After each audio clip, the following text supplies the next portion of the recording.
Let's go!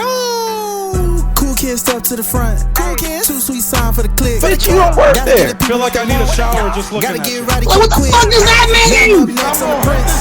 They ain't been the same ever since. What? Living pretty We well cut on the head cherry. off a I ain't You're gonna be single for the rest of your life. Brock Lesnar on the beast. Look at the heat. Sleep flex on Look the at the beat. heat. Whole new swag with a Come pass on on. the tag. Coming live from the west to the east. Better recognize on the mouthpiece. See the power level got I get no bitches. Bringing I'm a content on hoe. daily. Feeling like Gresh unleashed.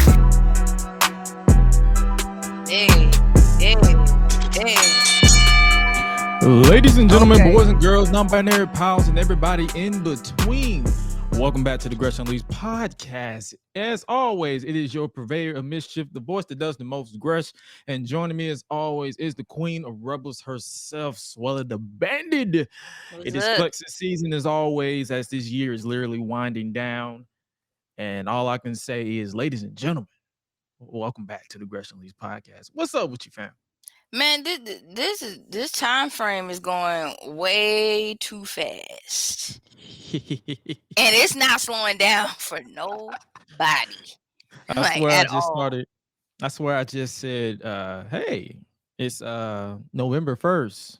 Ready for shit. It's Thanksgiving next week. Right? Thanksgiving is next week. And It's like, dang, it's November 1st, and all of a sudden, it's like 5 seconds later. Oh, it's hey, November 17th. Then like, dang.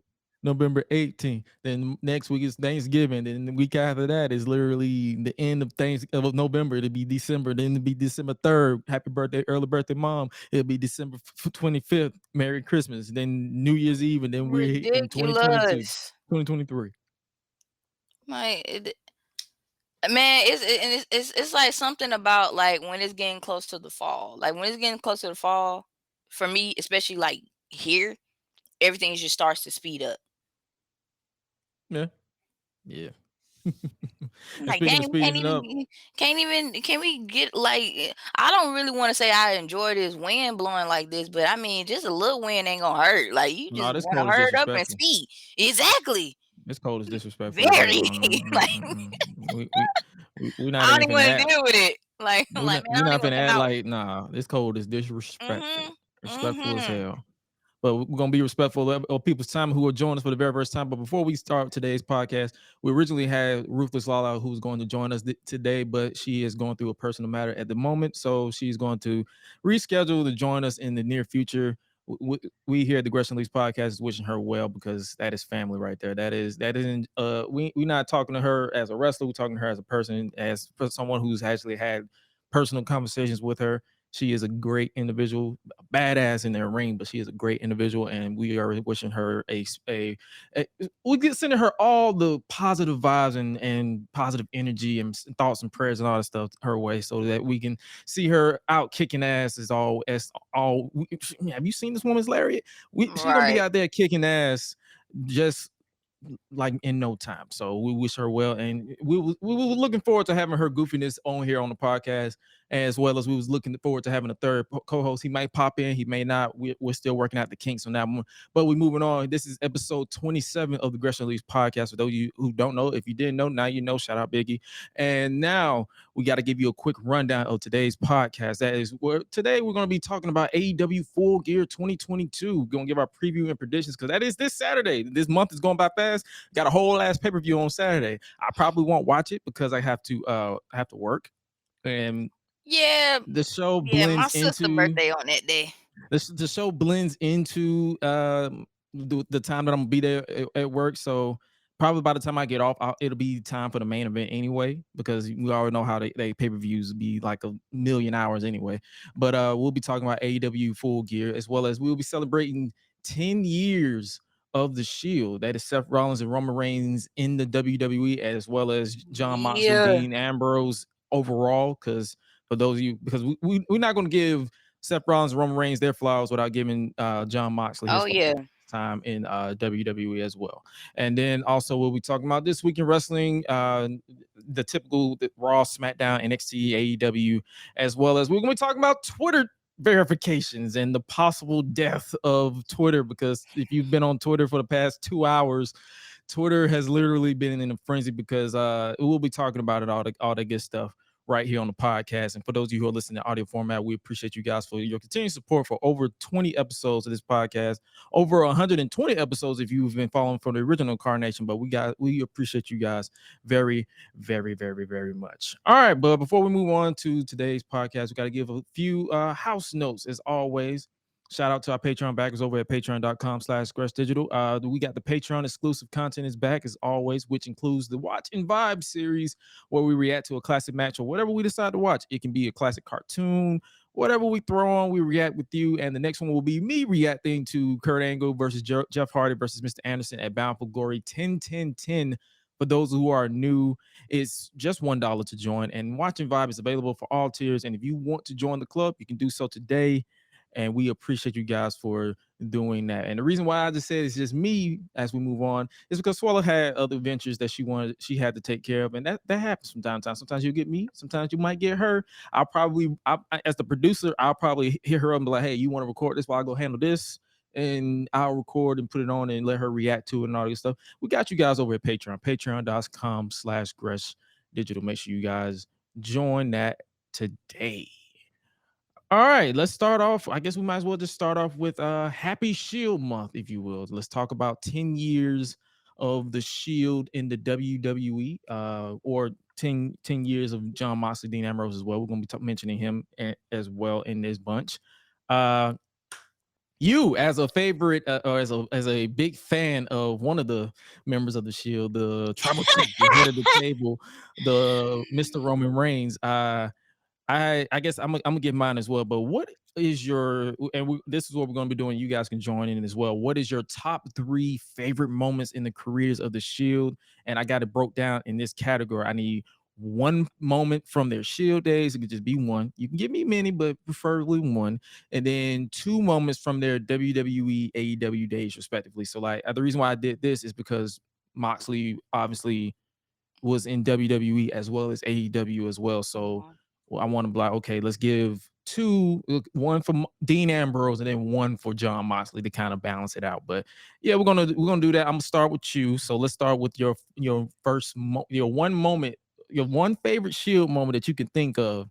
I try to give you time so you can write it down, but you gotta go off the top of the dome because I know you don't write shit down no more for some reason. So let's put you on the spot. So what is your favorite Shield moment? Honestly, I love the debut, like from Survivor Series. Like when they first like came in, it just like jumped everybody. I was like, yeah, like I like them. I was like, who is this? Weren't you watching when the NXT days? I did.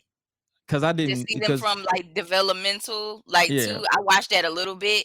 Especially like seeing like Dean Ambrose and Seth Rollins, like how they went at it for like a little bit, and I think that was before like Roman came along. So like just to see that, like it was actually pretty neat. I was like, oh, okay, like this. I actually like just like how the chemistry between Seth and Dean was like back when they like would fight it out and things of that nature, and then all of a sudden you got Roman that comes in, and like I think it was one of the episodes I was watching on Peacock, and they was talking about just like how they end up like breaking apart, but they were saying how like you have Seth Rollins had to like overcome some stuff as far as like his attitude when he first got in.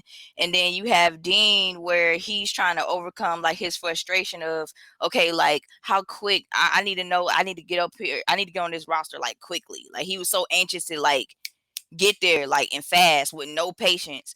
And then you got Roman like trying to learn how to overcome not knowing when he gonna get on the roster. Like it was just like all of that, and then like it let me like every single member had to overcome something, so it's not like it was just one person doing on their own. They actually like were a unit, and that's what I really liked about them like the most. It's like it's one thing to like have a unit in WWE for so long, and all of a sudden they split off, and it's like, yeah, they go their separate ways and blah blah blah, and they just like, okay, well, we not gonna like do something for old time's sake or something like that. Like, but to see the Shield do it, it was like, yeah, like I like this. It's like every single man was like reaching for the top, and to be able to, do it as a unit, that says a lot, especially in WWE. Like most people don't get that far. So I feel that because I know when I was around the time because I've been watching WWE pretty much nonstop since 2007. Like I would watch it as a kid, but then I had that massive gap because my mom around the time I was watching in '99, my mom it was the Attitude Era, so my mom didn't want me to watch that shit. Let's be real, she didn't want me to watch oh wow. them being inappropriate. So it was a good old gap. The only time I did watch it from time to time was when I was with my uncle. Like me and my uncle was just Okay. me and my uncle was watching it on his little box TV because now we got a flat Okay. screen, so it's a box Yeah. TV with the ass on the back. That's what we call it, the Mhm. TV with the ass in the back. So Yep. that's how old I am. So we will watch that, and then I'm like, okay. So when I watched it, when I came back to watch 2000, so I've been through the whole ringer of 2007, the Chris Benoit stuff, and all that good stuff that we don't Mhm. really talk about. But it's like I've seen all that, and it was at that point where I was literally moments away from check. Like CM Punk got me back in, but it was like after a while, it was getting to the point where I'm like, all right, I wish something needs to happen. Like something needs to drastically change, and then that Survivor Series happened with John Cena and Ryback. If we don't talk about him no more, because he's an ass, he's a dumbass. But we got all these people, and then boom, you had these people. I'm like, what is Yeah. this? And then they was obviously teasing with CM Punk hiring him, which he did eventually. But it's like the fact that they actually molded 3 individuals into being great. I can give you their debut being their top moment, but I have to go with the Shield overcoming and defeating Evolution at Payback. Okay. That's Okay. one of my top moments in the Shield for the past 10 years because it's like it was a clean sweep. It was basically just 3 badasses bringing their own style. You have Ambrose, Mhm. Moxley doing the rough it and the rugged style. You had Seth Rollins jumping off of shit, and you had Roman Reigns taking the brunt of the force, but he still was overpowering and coming back. They balanced each other out. So I was like, yeah, I can Mhm. appreciate that. So I appreciate their intro, their intro to the business. We went from seeing the evolution of the Shield and the evolution of Roman Reigns tattoo because he went from a shoulder tattoo all the way down to the Mhm. sleeve and the chest. So it Mhm. was so cool to see that as well. But it's like, yeah, that payback moment is my top one. So you go with the debut, and I go with I guess you could say their final The match final like moment. as a team because they broke up. That's a Yeah. that's a little poetic right there.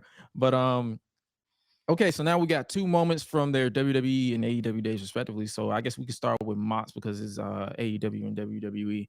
I guess you could, and I'll rotate my way, but I can tell you my favorite Ambrose moment was when he won the WWE Championship. Yes.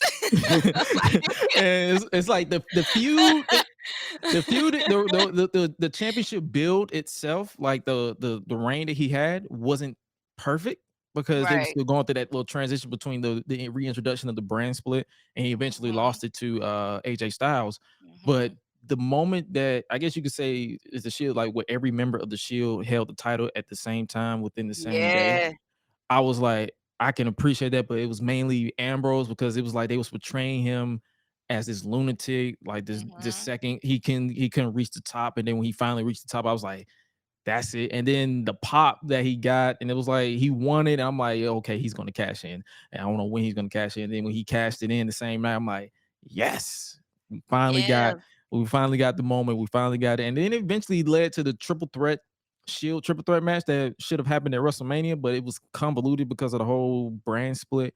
But yeah, his title win in WWE was my favorite, and then in AEW, I have to go with his debut when he debuted at Double or Nothing that inaugural year where he didn't say a word. He showed up. Yep. He whooped the referee's ass. I was like, He man, like whooped. I had that wrote down too. I was like, dang, like I gotta find a Moxley moment, like especially like when I That was like was watching everything. I was like, honestly, his debut when he came to and when he came to AEW, like why not? that was the peak.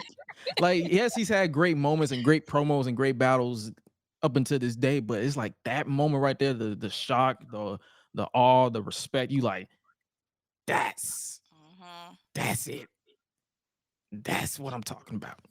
And I like the fact that I think it was one of the guys that did like developmental and all that stuff like back in those days when they first were like starting out like in wrestling. um well, at that time, like he was saying how he went to he saw this flyer like on this telephone pole or something like that, like in Ohio where he's from, and he was like, you know what, yeah, like I want to do that. And then they were saying how like with him you never know what to expect. Like he is literally the definition of that. You don't know what he gonna do, you don't know what he's thinking. He will leave you in suspense. Like you don't know what move this man is gonna make. Like you just gotta deal with it. Like you know, you never see it coming. I was like, yes. So yeah, Oh man. I agree with that. Like it's so much like, and I understand his frustrations with leaving WWE it was creative and all that good stuff. But his time in WWE can't go unnoticed. Like wacky stuff Oh aside, like yeah, I like my wrestling with shenanigans. Some people probably didn't like his character, but I kind of liked his I character for did. what he did a little bit, like some of the goofy, stupid shit that he did. But it's like once I saw the other side of him in AEW, I'm like, that's it too. Like I enjoyed both runs. So like if Mox ever decided to go back to WWE in some way, shape, or form, I wouldn't be against it because I'm Nah. like, because I was one of the people who enjoyed his run. And I guess now that we talked about Seth and I mean, since we talked about the Shield and Mox, let's switch it over to Seth freaking Rollins, the architect, the visionary, the revolutionary. So many nicknames, the Messiah, whatever This you call man him, here. the King the Slayer, king the king slayer, the beast slayer, like just burn it down, all that burn good stuff. it down. The good and the bad with Seth Rollins. We just I can we I guess you could say we over time we can grow to appreciate what he brought to the table. Like he had his ups and downs, and most of it was because of Mhm. booking. Like I can tell you, one of my favorite moments was him winning the Intercontinental title at WrestleMania because that kicked off his 2018 Intercontinental title run. That was one of his best in ring wise. That was one of his best in my opinion. And it's so many great moments. Like I can tell you my least favorite moments, the Fiend feud. I can tell you my best moment is him basically becoming the drip god, the whatever he is now, Yeah, man. Like the he I mean, this man so went from Shield to just to to I to the said, come on, Vogue magazine, let's do it then. Like, come and man on. and man got and man got Like, fit for what Calvin days. Klein at? Like, he's like, Oh my God. I gotta give up SWAT for a second.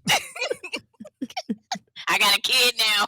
I gotta look more appropriate, but still look like a cool dad at the same time. And stun on He looked these like a haters. menace. Like, He don't look like a cool day. He like a menace. And that's in a good way. He's a menace to society. right.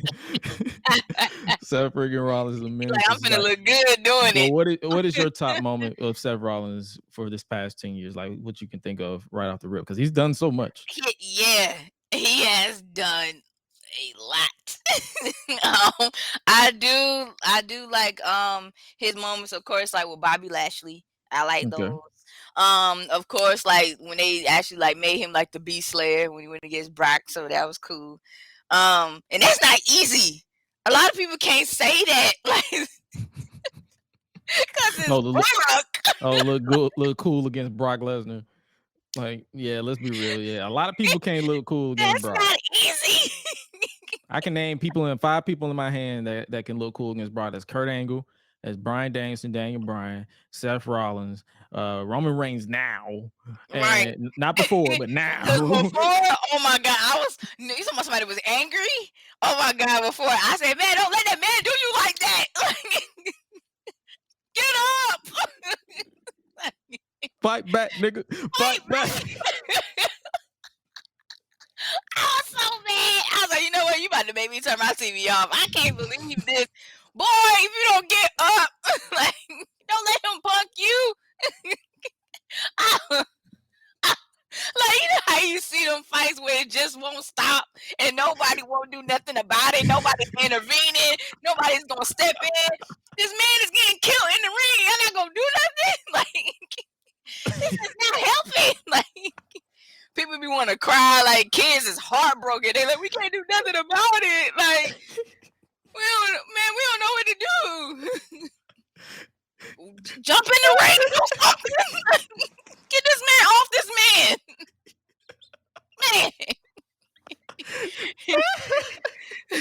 Get him off. We'll talk about Roman in a little bit. Oh my God. But yeah, there's so many people that can look cool against Brock. And I guess you can say one of your biggest top moments can be when he beat up Triple H, became the Kingslayer. So there's so many moments between Seth Rollins that you can pick. But my top would be most definitely him winning the Intercontinental title and going on quite the run in 2018 until he lost it, obviously. But those few little months that they gave him, every match that he had was like, I paid attention and I enjoyed it. So many, and then I can tell you recently, his feud with Cody Rhodes is one of my tops. So it's like it's so many moments from each era of Seth Rollins. You got the architect, I guess you could say the future when he was with the Authority, the World Heavyweight Champion, when he came back as the Reclaim. What was it? Rebuild, reclaim. It was something. Yeah, I know slogan. It was that era, and then when he became the Kingslayer, and then he became the Beast Slayer, and then he became the Messiah. He had his moments there. It was a lot of. It was convoluted. The booking was convoluted with the Messiah gimmick, but he had his moments where it could have worked. Where he had AOP and Buddy Murphy and feuding against Samoa Joe and Kevin Owens, and then obviously we're not talking about the Rey Mysterio feud because that feud went on forever. But and then he finally found his niche when he became when he had a kid and came back as who he is now, and it's like, and he's been like it's to the point where they literally have to turn. He was a heel, now that I'm believing they're probably going to turn him babyface because he's been going that crazy. He was going that insane. And then I guess you could say last but certainly not least, as far as our top moments, is the Tribal Chief, the head of the table, the Big Oos, the undisputed Universal Heavyweight Champion, the Gato Mode himself. Undisputed. Everybody say God Mode, but I say Gato because it's spelled greatness on a different level. Yeah. So it's Gato. So it's not, instead of God Mode, I say Gato. It's a Gato Mode. So he was greatness on a different level. I'm like, bro, you should have thought that. You should have thought that print through because yeah, that's Gato. But I could tell you my seeing as we have two versions of Roman Reigns, I guess we can give one per version. But I would say my number one was him winning the WWE World Heavyweight title from Sheamus, because that was what they should have done with Roman booking wise. But it's like Vince was just obsessed with making him Cena 2.0. So that was my top moment because the crowd I couldn't stand that. I was like, can y'all just let this man be himself, please? Because he's great at just being himself. Like when he was doing his promos when Renee was there, I was like, man, come on. Get him, man. Let the man be him. He got charisma. He got everything going on. He ain't we don't need another John Cena. John Cena's in his own lane. There would never John be Cena was on his way out. We had to. And he about to leave. And I think the beef, the reason why that one wasn't received well is because it's not like John Cena was John Cena for like 2 years. He was John Cena since 2006. As far as the version that they was portraying, all the way until 2014, 2013 when he was on his way out. So it's like, bro, we already had to sit through nearly 10 years of John Cena being John Cena. We don't need another one. We need someone new. We need someone fresh. And it's sad that it took all the way for a freaking pandemic for him to basically say, you know what, Roman, do what you want. Like, bro, if you would have did this in 2015, hello. Imagine what Roman Reigns would have been. I'm just saying, like, if you would have did this back then, if you would have had at honestly, you could have did it right at WrestleMania with the first Brock versus Roman. You could have had Paul Heyman turn on Brock and just become the Tribal Chief right there. Vince was just in his own way, but it is what it is. Thankfully, Vince isn't there no more, so he can't really fuck it up. But my number one moment for the Tribal Chief, though, I can tell you right here, right now, is when his feud with Jey Uso. That will always be my number one. Yep. The promos, to the fight, matches. Yes. to introducing the world to who Jay Uso is. He wasn't the other twin. He was Jay freaking Uso. Like, Yeah, just individually Jay Uso. Like I and then he went from just being Jay Uso and went from just being the other twin to being the main event Uso. Like I was like, exactly. So yes, like it's so take it's your so cousin to the top. Do it. that's what I'm saying. It was like it was real. So that's why those are my two favorite moments. Obviously, it's a lot of moments, and then I could probably tell you my favorite moment to see live was Brock flipping the whole freaking ring over because I was actually there. That shit was that shit was Oh, like that's so funny. I, It's so funny. Like, everybody in the I really crowd was literally like everybody in the crowd was literally like, what now? like, dang, like what? I'm not gonna lie, and even though I was laughing so hard, I was like, man, that's my boy, but yo, this is actually hilarious. Like, I can't even. I don't know if y'all should be mad or happy. Like, this is actually funny. Like, I need you to still get up, but still, like, this is still funny. Like, because I was not expecting that like, at all. I but wasn't yeah, expecting that. And I like when he put that dog food on Corbin too. That was fun. man, don't bring that. That was my least favorite. As far as not the dog food with Corbin, but the dog food being involved in general. I was like, dog food? Really? Really, Vince? I was like, is there any way we can use something else? Is there any way we can just forget this ever happened? And Like, then well of course there was when they let him be in the Royal Rumble, he came in at number 15. That was pretty cool too. Even though they gave it to Batista and Batista won, but still like oh yeah, that when, was like that, yeah, when he flipped over and said and then over the rope and they was looking at him like, dang, like you know what I'm saying? Like, how you do? It's the Rumble! Like oh yeah, that was his first rumble too. That was all their first rumbles. So that was interesting. don't Oh be yeah, I mad. remember that. Like, I think the don't say Royal. first rumble. I think the reason why I be forgetting those Royal Rumbles is because some of the outcomes, like the people who actually won it, make me just want to forget it. Okay. So I'll be like, who? Yeah, all right. But yeah, there's so many moments that we could talk about with the Shield and Seth Rollins, Roman Reigns, and Jon Moxley, Dean Ambrose for days. But we'll be here all night if we do because there's so many great moments. But yeah, it's 10 years of the Shield. Happy Shield month. Happy Thanksgiving month because literally Thanksgiving is next week. So it's apropos that we celebrate Shield month as well as Thanksgiving in the same month. But nevertheless, that is neither here nor there. But yo, let us know if you are wherever you are. If you want to join the conversation, make sure you let us know your favorite Shield moment in months. You can do so by joining our Discord at Gresh Digital, or you can just follow us on social media at Josh Gresham RG or at Gresh Unleashed, and just let us know what is your favorite Shield moment. And speaking of moments, let's talk about someone who is a moment, someone who is one of the cornerstones of the Four Horsewomen. She is none other than Sasha Banks, Mercedes Vernado. She has some recent interesting. I know this podcast ain't really been caught up to. We haven't really been talking about her as much because we kind of try to talk about wrestling, what we see on TV, but we're going to peel the curtain back a little bit because it's entertaining television, if you will.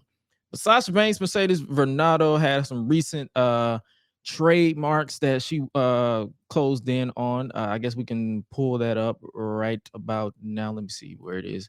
Okay, there it is. All right. So Sasha Banks' company known as Sonado Inc. That's an interesting name. Okay. Filed for the following trademarks: Mercedes Mone, which is Mone apostrophe. So I guess you could say Mercedes Mone. Mone Talks, Bank Mone, and Statement Maker. So the company was created in August of 2022. So a lot of people got Twitter up in a frenzy thinking it's about like wrestling, or it could be. And I chimed in. I said, oh, this sounds like a good strain, like a nice little weed strain, if you will. And I said, please let it be a weed strain. Because if these are, and I ain't gonna lie to you, if these are her independent names, if her deal with WWE falls through and she just does not return to the company, Mercedes Moné, what do you think about it? This I'm woman not business. against it. This is woman business, so I'm gonna let you give your opinion on it. Like, I'm what do not you think against. about these? Okay. Honestly, I'm not against it. Well, before I that rumor has it that she's supposed to come next year in the Rumble. That's the rumor. Are you looking But at who that knows? spreadsheet I that went around? You want it that threw me off. spreadsheet that's fake? I was like, That's is fake that as the fuck. Rumble? I said, I hope that don't play games. No, the spread. I Any said, if this is, I'm not let, finna. I let, can't let, deal. let me make this PSA very, very clear, ladies and gentlemen. Please, 'cause y'all Every are messing with year, me. I don't like every single year, around this time, around November, December, a spreadsheet always go circle around with the participants in the men's Royal Rumble and the women's Royal Rumble. And people fall for it every time. I just hate being teased. I'm like, look, don't put out information like, don't do no false advertisement. Don't, please stop playing. It is Just say not it's now. real. It's It is not for not real. It is not real because the reason why I say that, we're not going to act like even if it was real, let's say it was real, WWE is not going to tell. not change it. They're going to change it. So even if it was real, they're going to change it Well, because it yeah. leaked. Because that's happened before. Like I believe I saw one Royal Rumble where I believe they was testing graphics for Victoria, Tower in TNA, and she and I guess someone took a picture of it and it leaked online, and she was removed from the Rumble because it leaked. If surprises leak, they're going to change it. So if it's a legit list, they're not going to release it, bro. Like, and if it is, they're going to probably change it. So, but yeah, that list that you tagged me, that's why I didn't even respond. That's why I Cause didn't I even was like, respond. I said, what the fuck? is this for real? I was like, Mm-mm. bro, don't. No, I that said, was bullshit. I'm gonna need a little help because I'm like, can somebody look? You can't play. I don't like. Okay, newsflash. I don't like being teased. So don't stop telling. Just get to the point. Stop playing. Do not play. You hear that, Bray Wyatt? Get to the point. Pastor White. Land the name, Pastor White. Get to the point. Honestly, I won't be against like whatever. I just want to know like what kind of business it is, and she got like trademarks going on. I'm just like, okay, like are we going for like when you say, especially when she said like Monet Inc. or something like that. First, I had to think about it because I was like, Inc. Are we talking about INC? It's Are we talking Sonado about INK? Incorporated. It's Sonado Incorporated. Sonado Inc. That's her company. So that's her independent company. Because when you are doing outside endeavors, you need an independent company away from a main company that you're tied to. So Sonado Incorporated was, I guess, is the name of her company. So they, how trademarks, like whenever and a lot of people will probably like, why do we care about trademarks? A lot of wrestling news and rumors, they always, if a trademark gets filed by a certain entity or name attached to a company, to a known name, we're gonna find out. It's gonna be leaked to the thing. But if it's wrestling related, I mean, if she's still going to be a badass in the ring, I don't really care what the fuck. I'll just call her Mercedes. If you don't know how to pronounce a name isn't the be all end all of a gimmick. We literally believed a magical mortician turned biker back to mortician named The Undertaker was cool. That goofy ass name. If you think in hindsight 2020, that's a goofy ass name. We did. The Undertaker. Like, names do not make or break a person. I mean, unless it's a name that is so out of pocket, like Slapjack. Yeah, that's different. Then at this From point, we're Retribution, gonna have to then change. it's at that point where you just asking to be laughed at. But like, if it's a name like Mercedes Monet, Monet Talks, Bank Monet, which is probably gonna be like her finishing move or some shit, or it could be a strain. We don't know. But at the end of the day, I mean, I would. I won't Yeah, be. You know what I'm saying? Like I suppose. Like I just honestly, I'm just hoping she just have the right people in place as far as like helping her push everything that she needs to be like pushed through for her company. I do wish her success. I don't want her to get herself so wrapped up to the point where like she ends up being in a spot that she can't get out of. That's what I right. don't. But other than that, I mean, and I want to see what it's about. Like, what she gonna like? I want to see. I want If to it's know. Listen, Mercedes, if it's weed related and you need I mean, I'm doing the best. Like, you need to sponsor somebody. If it's weed related and you need to sponsor a podcast, let me know. Let me know. I don't mind being like, bro. I don't mind plugging weed. Let's be real. This is a pro cannabis podcast. If you hate cannabis, then this is the podcast for you. This is a pro cannabis podcast. We all about getting high and having a good time. I'm telling you, Especially when it's wrestling related, because I watch all my wrestling THC infused. That's all I'm saying. So do with that information as you will. But hey, if it is some CBD company, it do sound nice though. Mone Solutions, like Mone Solutions. No, that's the name I gave. You can have that.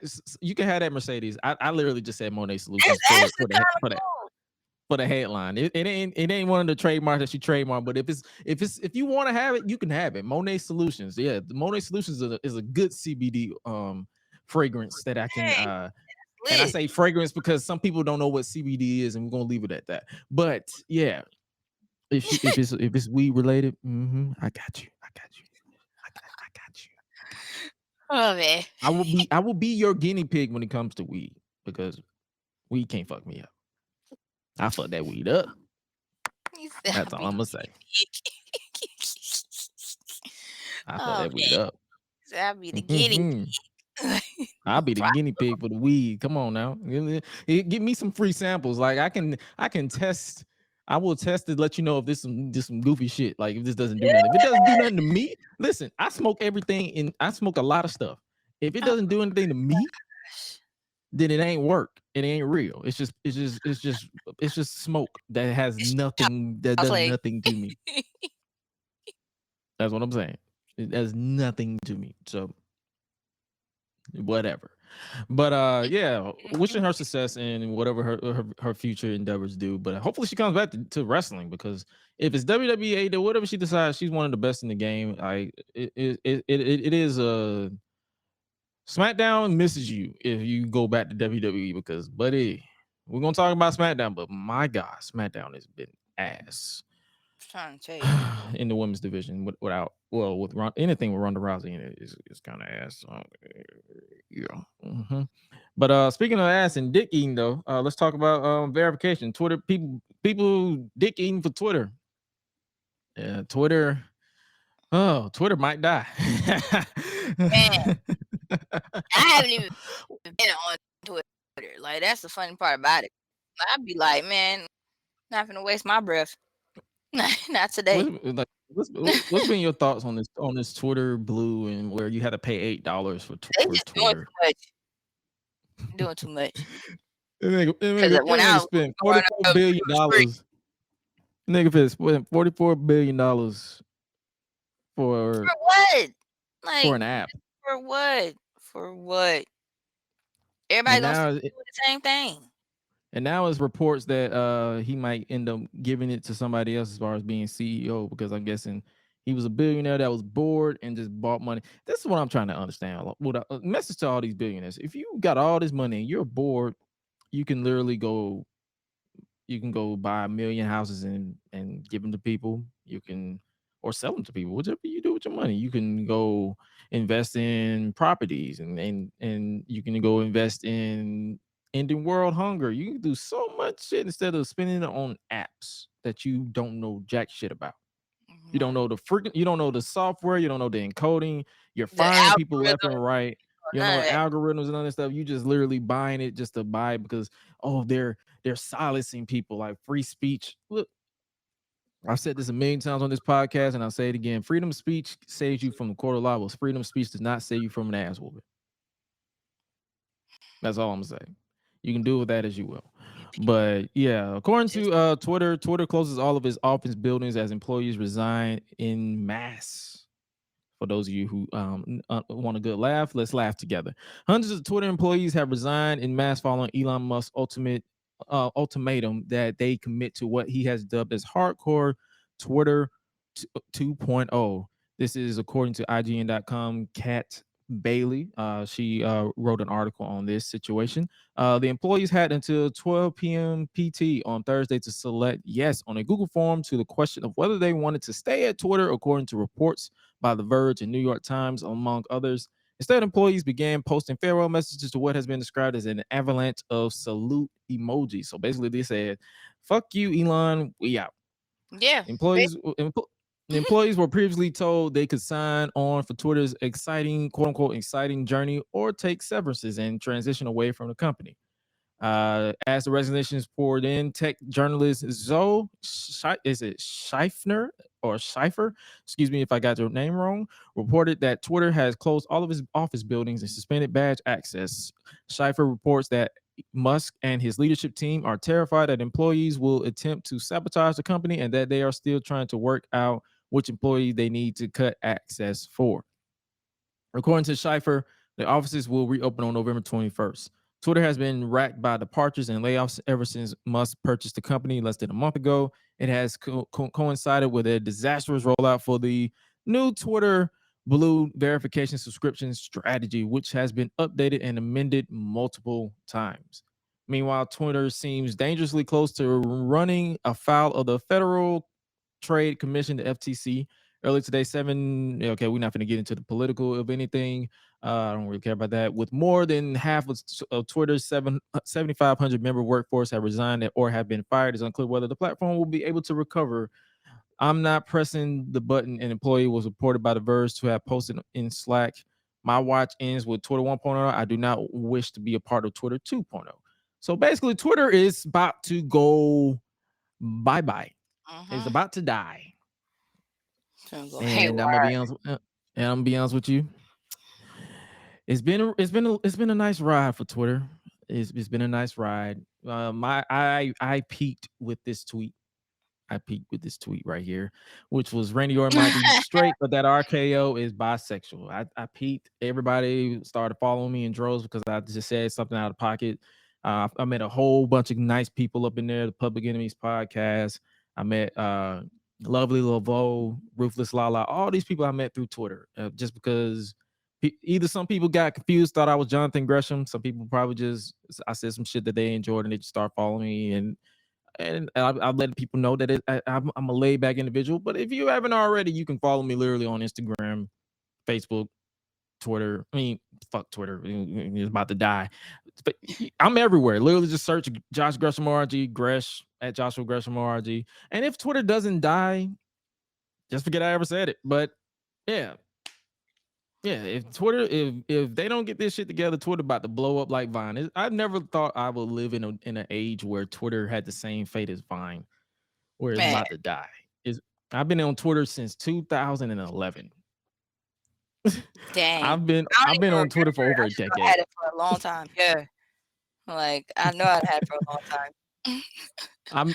I met an ex-girlfriend on Twitter. I've been through the bullshit of like posting bullshit on Twitter. I've been through where I was spam stuff on Twitter. I've been through everything. I was a troll on Twitter at one point, to the point where I just said, you know what, I'm too over this shit. So it's been so much shit that I've been through on Twitter. Like, yo, if it dies, it dies. Like, if Twitter about to go through that about to go through that Thanos snap right quick. So if it dies, it dies. Like Thanos snap. This is it for y'all. Like, but I'll tell you this right now, though. I'm not about to I don't care what happens. I am not about to rejoin a Facebook wrestling group. No. Oh no. Them bitches be scaring. Absolutely not. You be talking about scaring the bitches. Facebook wrestling group chat scares the bitches and the bitch scarers. They are weird. They are like, people thought Twitter people were weird. Join a Facebook wrestling group. That jump is them niggas are weird for no reason too. They just be weird. Like, I know it smell crazy in their house. That's how weird they are. Like, shit. God damn. Oh man, like sum up. I bet if you like pull up to their house, you be looking and you be like, okay, we gonna have to just drive past. I'm gonna have to tell them I ain't able to make it because like did you? No, you didn't see me. Like y'all was somebody else. Ain't no way. Like they live here. Oh, we gotta keep going. Go on. Go. Yeah, go. We ain't stopping for gold. We not collecting $200. Just keep it moving. Keep on going. Keep going. Do not stop It's at so their scary, house. bro. So scary. Like I ain't You doing. stop at their house. You not going. You stop at their house. You're not going home. No bitches. Like don't add me to no Facebook groups. Don't do that. No, I don't even want to start. It's like it's so bad. I don't even want to start my own Facebook group. Like I don't even. Do not. No, we're done here. We're done here. No, stop it. Good. I am straight. We are done. But yeah, man, Twitter about to go bye-bye. It was real. Like it was some fun stuff that I probably even forgot to talk about. But yeah, Twitter. And you fell victim to a bored billionaire who literally had nothing else going on for him. And if it doesn't go anywhere, we ain't got nothing to worry about. You can still follow us on all Twitter platforms. You know, we got the Gresh and Suela podcast as well as Josh Gresham RJ and Suela the Bandit 3. You know how that goes. You know how that goes. But before we move on, we're going to talk a little bit about Top Dollar. Top Dollar, AJ Francis, he's about to host his 6th annual canned food drive on November 19th, 2022. For those of you who don't know, Top Dog continues to get back. He said he announced that he will host his 6th annual canned food drive on Saturday, November 19th. The drive will be hosted at the Maryland versus Ohio State football game. The food will be going to Sarah's house in Fort Meade, Maryland. Fans who will not be able to attend can donate online. He shared the link, but just want to give a nice little shout out to that, and make sure you guys support because the holidays are coming up. Make sure you guys if you have the ability to do so, give if you can. Like, give it to the less fortunate and all that good stuff. I know I'll be doing my thing. I don't tell or announce that I'm going to do it, but no, I got my people. I got my people when it comes to giving if I can. And speaking of more little miscellaneous stuff before we move on to this week in wrestling. Logan Paul says he texts Triple H about facing John Cena at WrestleMania 39. Boy. I ain't gonna lie, I kind of want to see that. Like I kind of want to see that though. I'm still gonna watch it, but still. Like I kind of want to see, like, if he's not as injured as he's like, if he's not as injured as he thought he was during following his injury at Crown Jewel, I kind of want to be able to see it. I kind of want to see it. For those of you who don't know, Logan Paul on his Impulsive podcast said, "That's my dream. I've proven the model twice now. I've proven the model of headstrong, capable internet kid versus a GOAT. Top tier industry leader, Floyd Mayweather. That worked. Generated $65 to $70 million. Reigns, Crown Jewel became the number 1 most viewed international pay-per-view event WWE has ever had. I've done it twice. The reason is when I'm paired with a legend, a top tier industry leader, the model works. After Crown Jewel, John Cena posted me on his Instagram, and then I saw an article saying he's looking for an opponent at WrestleMania. I favored it, responded with the eyes. Truthfully, I think me versus John Cena would break the internet. I texted Triple H right away. Do you want to break the internet again? That's a dream match. WrestleMania in LA on my birthday. Triple H, throw me a bone. Give me a birthday present. Let me take out John Cena. That'd be crazy. He said. He continued, that's the model I'm going to pitch to WWE. This week, we're meeting with them. I'm going to be like, hey, this works for me. Put me up against the best y'all have. I'm going to fucking deliver. You know that for a fact. Not only put on an amazing match, but I'm going to put asses in seats and eyeballs on the television. Since I'm an outsider, they have to treat my career in the WWE a little differently than they have with the rest of the roster. The only caveat to this is I could see how other wrestlers and fans would throw their arms in the air. Why is he getting a shot at Cena and Randy Orton? The answer is, I'm going to make fucking money. I ain't gonna lie to you. He kind of said the truth right there. Like, I know a lot of people don't want to hear this. A lot of people don't want to hear the truth, but he makes money. Like, anything before WWE, I didn't personally follow Logan Paul. The only thing I heard about Logan Paul was the controversies, the Japan controversy, and his brother being who his brother is. I heard of them, but from what I see in WWE, what I see in front of me, the kid can go. Like, uh, Yeah. we around the same age group. It's like, yo, if you can go, you can go. He has a following. He has a I guess you can say he has a a crowd. Like a lot of people, like I think I saw an interview with Top Dollar, AJ Francis. I think he was on the Out of Character or something with Fox, and he said the reason why Logan Paul is there is because he draws money. He makes Yeah. money. He makes the company money. He puts butts in seats, and that's what it is. Like, yeah, it sucks. Like certain people are pushed over or brushed over for him, but it's like at the end of the day, it's a business. Like if Mhm. this sells, they're going to put this in the main event because he worked it, and then he proved it. Like SummerSlam, I was there. He got one of the loudest reactions post match than anybody else because that was him versus the Miz was great. It's like I will still bring this up to this day. People all around me was booing Logan Paul like crazy. They was booing the hell out of him. I wasn't one of them. I was like, I don't have no beef with him. Right. Just get it. Soon as that match was over, the same people that was booing him was cheering out of their fucking mind. Right. I laugh when people do that. I would make it make sense. Y'all be booing like y'all be mooing like a motherfucker, but then y'all be cheering as soon as it's over. Like, come on, man, just give him his props. And then this match with Roman Reigns. Did Roman? They booed him for X amount of hours, and everybody Oh, went cheering. that's a different. I'm about to say that's a different scenario. Roman was booed because of the booking. Yeah. They booed Logan Paul because he's an outsider. Like those are two Yeah. different scenarios. That But makes sense. yeah, but yeah, it's like just give him this. Like if he wants John Cena, give him John Cena. Or if he doesn't get him, or if John Cena doesn't want to work with him, because let's factor in the fact that let's say John Cena doesn't want to work with him. I'm pretty sure there's some other people that he can work with that like they can if he's actually healed up, they'll just put him with the Usos.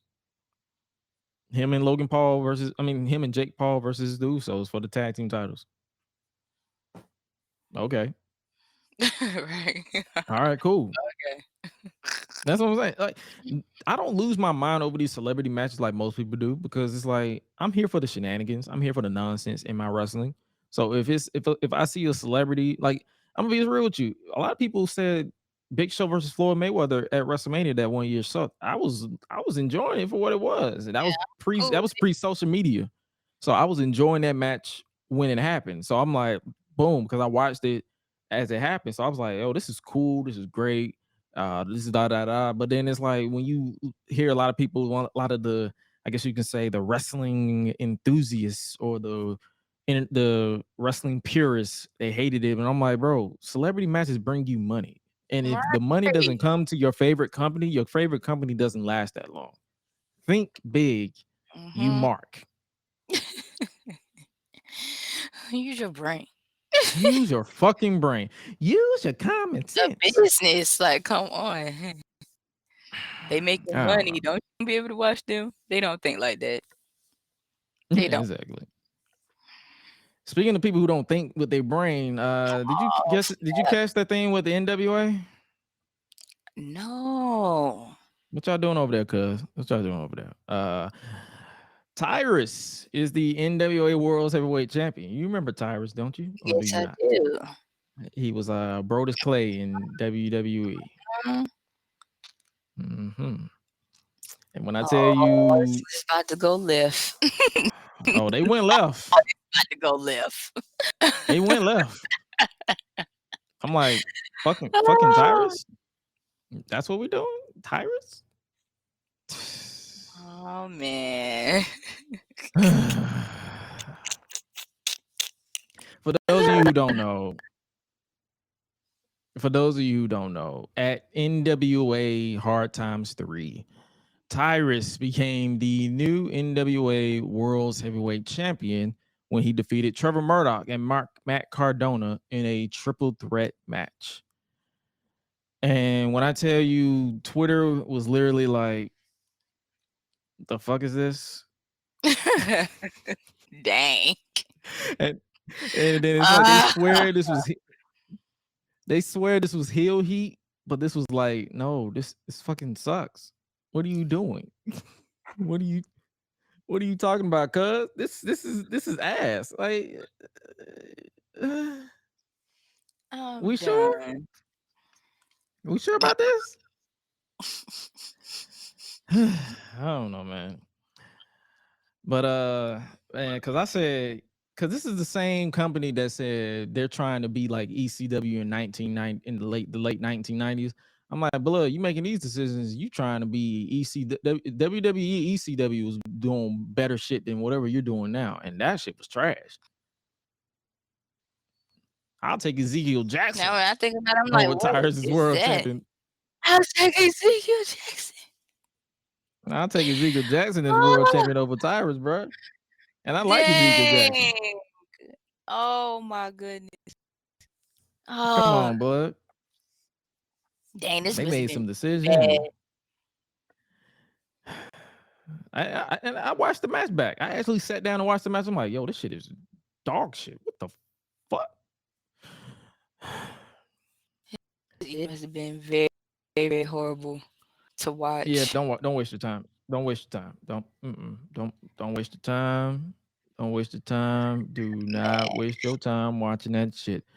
Billy Corgan, he's the NWA owner, and NWA have come under criticism for the direction of the company in recent weeks, stemming from comments regarding NWA Power and why his second show hasn't happened and Nick Aldis leaving the company. Because, a lot of people who actually follow the brand, all two of you, should know Nick Aldis is leaving the company. So there's that.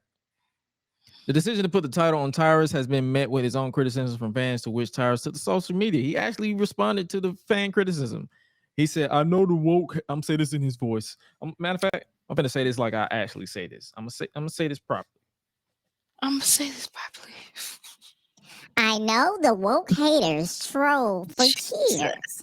Their booze and hate builds my self-esteem, gives me focus, makes me strong. I'll keep winning, y'all. Keep watching the New York Times best-selling #1 late night show and new NWA World's Heavyweight Champion. Hashtag Tyrus Smash. Hashtag Nuff Said.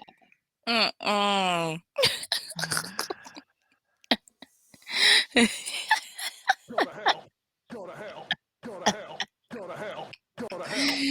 Boy, if you don't get your ass on up out of here, the woke people. Bro, what is woke? Like, bro, you trash. Ain't nothing woke about that. We got eyes, motherfucker. You suck. Dang. Like, bro. Yo. You fucking suck. There's nothing woke about that. We have eyes. From the clips that I watch, I don't look anybody 25 and like anybody between 25 and 30 do not watch that shit. You got to be 45 and 50 to be watching NWA. Nothing is appealing about NWA. Nothing. So what? The woke people, like, bro, because I'm pretty sure you don't get on Twitter like that. But I put a tweet out when this happened. I said the only Black NWA World Heavyweight Champion we acknowledge is R-Truth. The reason why I put that tweet out is because I was that day old when I found out Tyrus is black.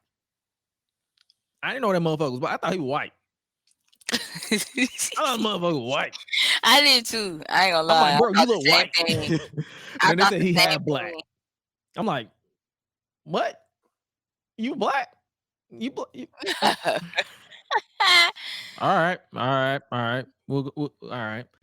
But yeah, and then I'm pretty sure you know how that went, because once you get 300 likes, after you get out of the 300 range, it don't peak the algorithm, and those people get on Twitter and start commenting. Because I think I replied to one comment where it was like, oh, they don't like him because he's Republican or something like that.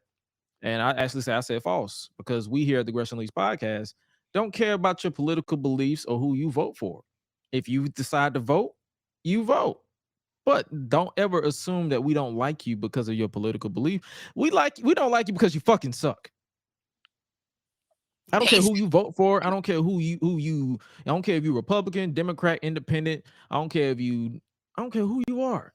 You can this goes out to every community out there. If you fucking suck, I'm gonna tell you that. There's no bias towards you. It's nothing about your personal preference that we're talking. If we see you on on my TV, on my monitors, and I get bored to death, you fucking suck. Right. That's That's it. explanatory. That's about it. Like, there's no, I don't care who you vote for. I don't care if you voted for Herschel Walker, Donald Trump, who is running again, by the way. Whatever. And it's like, I don't care who you vote for. If you suck, you suck. I don't care, but shit, Antara sucks. Man. Everything I watched from his Brodus Clay days to now, everything I watched of his, I fell asleep. And I was wide awake when it started. It's horrible. Exactly. Shit fucking suck. Horrible. Horrible. It's like, bro, no. And how long he's been with NWA? Shit, I don't know. I stopped following NWA when the Pope was world TV champion. Because the Pope D'Angelo De Niro, that's another cat that I've been following too, and that I feel like TNA dropped the ball on. I looked up when the last time he was champion. That was 2020, so that was 2 years ago. That was 2 years ago when I followed it. Last time I followed NWA, that was during the pandemic. So I don't fucking know. But yeah, him. It's like, if this is the direction you going for with your NWA, you can keep it. Because Billy Corgan says, don't watch NWA if you don't want to see stuff like the main event of Hard Times 3. So basically, if he basically said, hey, blood, this shit sucks. Don't waste your time watching it. Just move on. That's what I'm getting. That's what you're getting when you hear Billy Corgan says, don't watch NWA if you don't want to see stuff like the main event of Hard Times 3. Yeah. So you're not on YouTube anymore. I unsubscribed from NWA on YouTube years ago. So you're behind a paywall on Fight TV. If you actually pay for this shit, just like you pay for the $8 on Twitter for the blue check mark, you a bum. You dumb. You dumb. Nah, I'm not. And it's like, in order for you deserve better. If you pay for this, and if that's what they're gonna give you, you that's deserve just like better. That's just like buying followers. Like, come on, friend. Remember that era of Twitter where people bought followers? Like, people were buying. They was literally buying bots. They was buying bots. They said, I'm popular, but you work hard and put out like actual content, and then like they work their way up to the point where like they following starts to grow, and then that's when you get that blue check mark. Remember they on Instagram they made an app where you had to like a picture and then you started getting a lot of likes on your post. It's so much shit that it's so much shit that I was seeing for how long I've been on social media, that I'm like, when you brought it up, I'm like, yeah. So yeah. But nah, I'm good on that. Billy Corgan, you can keep your NWA. Nick Aldis, if you decide to leave and you go to AEW or Impact, hopefully you kill it, because he put a dead brand on his back for however long NWA has been revived, and then this is what they do with it. I'm like, see you. I ain't got nothing to talk about. I ain't got nothing to talk about at all. But NWA blood, what y'all smoking? It's all right. Let's talk about. Yeah, I don't know what they talking about smoking, but let's talk about Stone Cold Steve Austin, because apparently he was in the news as well, if you will. Stone Cold,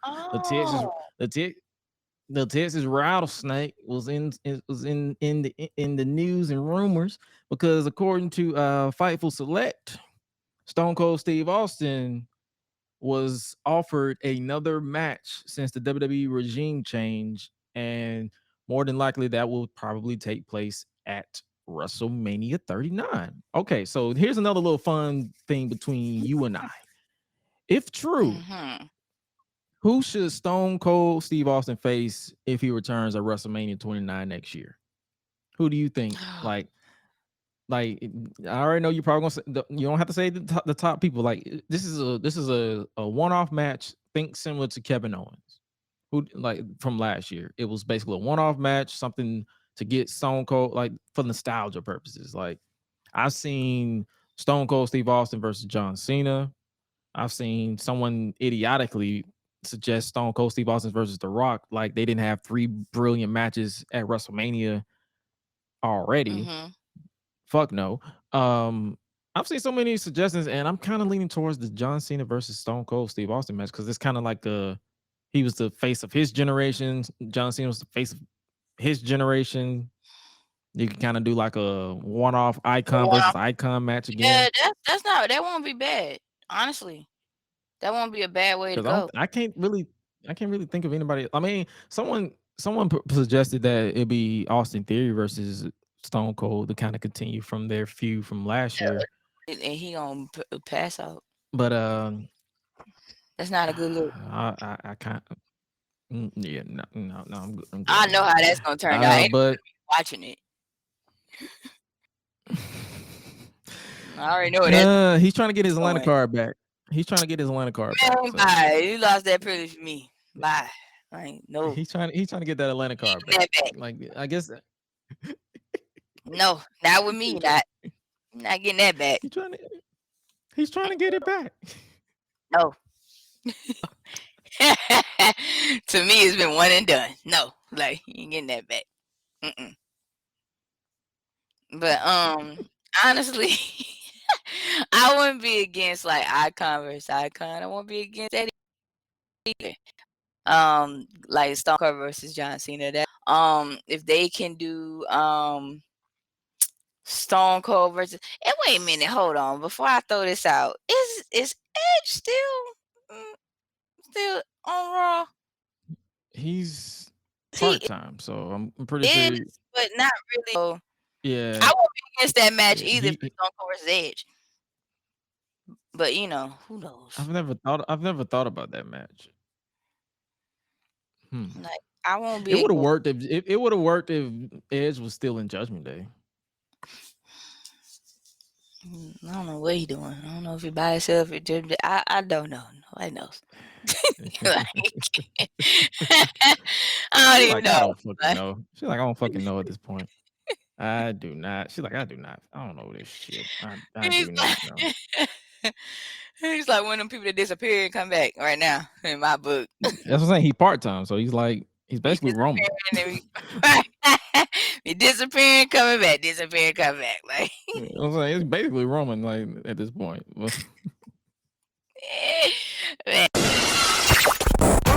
You stupid dick! You done lost your damn mind, and I'm gonna help you find it.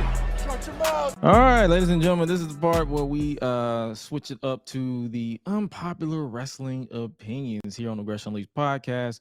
But we're gonna switch it up this week. I kind of decided to switch it up. I said I switched it up on the Discord. This is where we get our submissions over on Discord. You guys should check it out if you haven't already. The Gresh Digital Discord is completely free to join. It's a mobile app. You can do it on your phone. You can chop it up with fellow wrestling fans and wrestling enthusiasts and jokesters because we talk about pretty much every goddamn thing up there. I got people who are in college right now in there who telling me about their college lives and being stuck in the broke days. So much stuff that we be talking about over there, and obviously we talk about the wrestling stuff. But I said I switched it up and asked and I told them, I said, ask me some of your most out of pocket questions you can think of, wrestling or not. Have at it. Here we go. This is not a question, but this is what someone said. Coil Ray built like a firefly, but I still hit. Yo.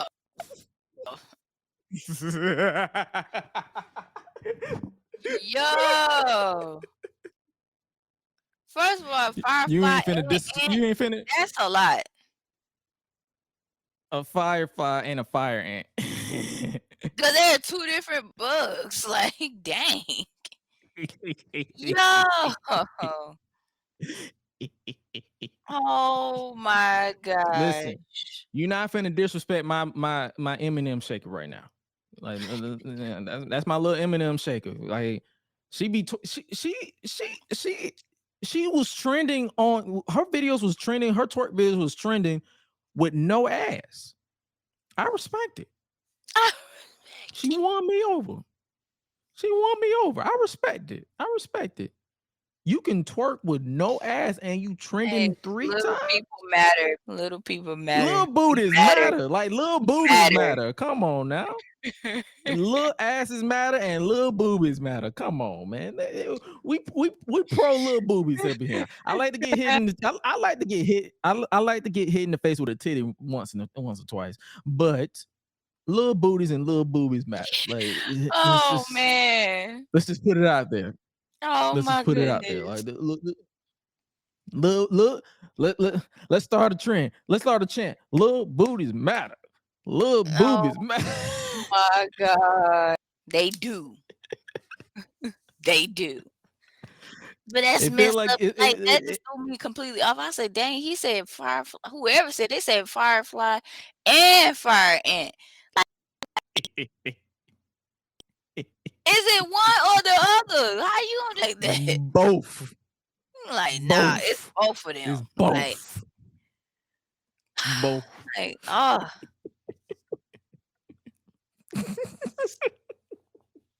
I know some of y'all be like, yeah, little booties matter.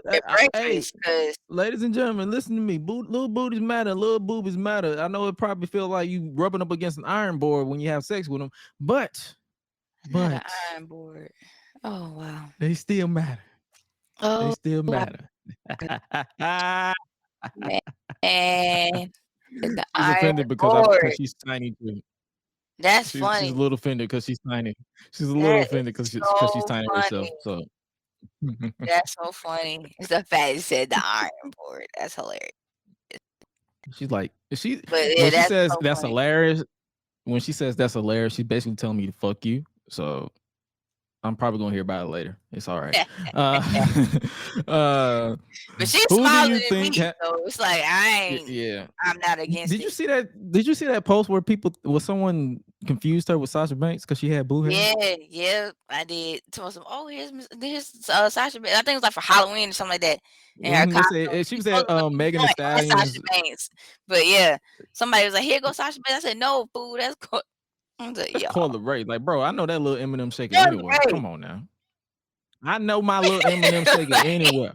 I was like, yo, that's going away. I know that little Eminem shaker anywhere. Can't nobody tell me that when she shake her ass, it don't look like the little, it don't sound like them little Eminem shakers that you be like, I'll be trying to tell y'all, like, yo, that's my nickname for her, little Eminem shaker. All right, little Eminem she my little Eminem shaker. Oh man. I was like, man, if this junk ain't trending, I don't know what else to tell you. Like, I was like, got an Eminem shaker. I was like,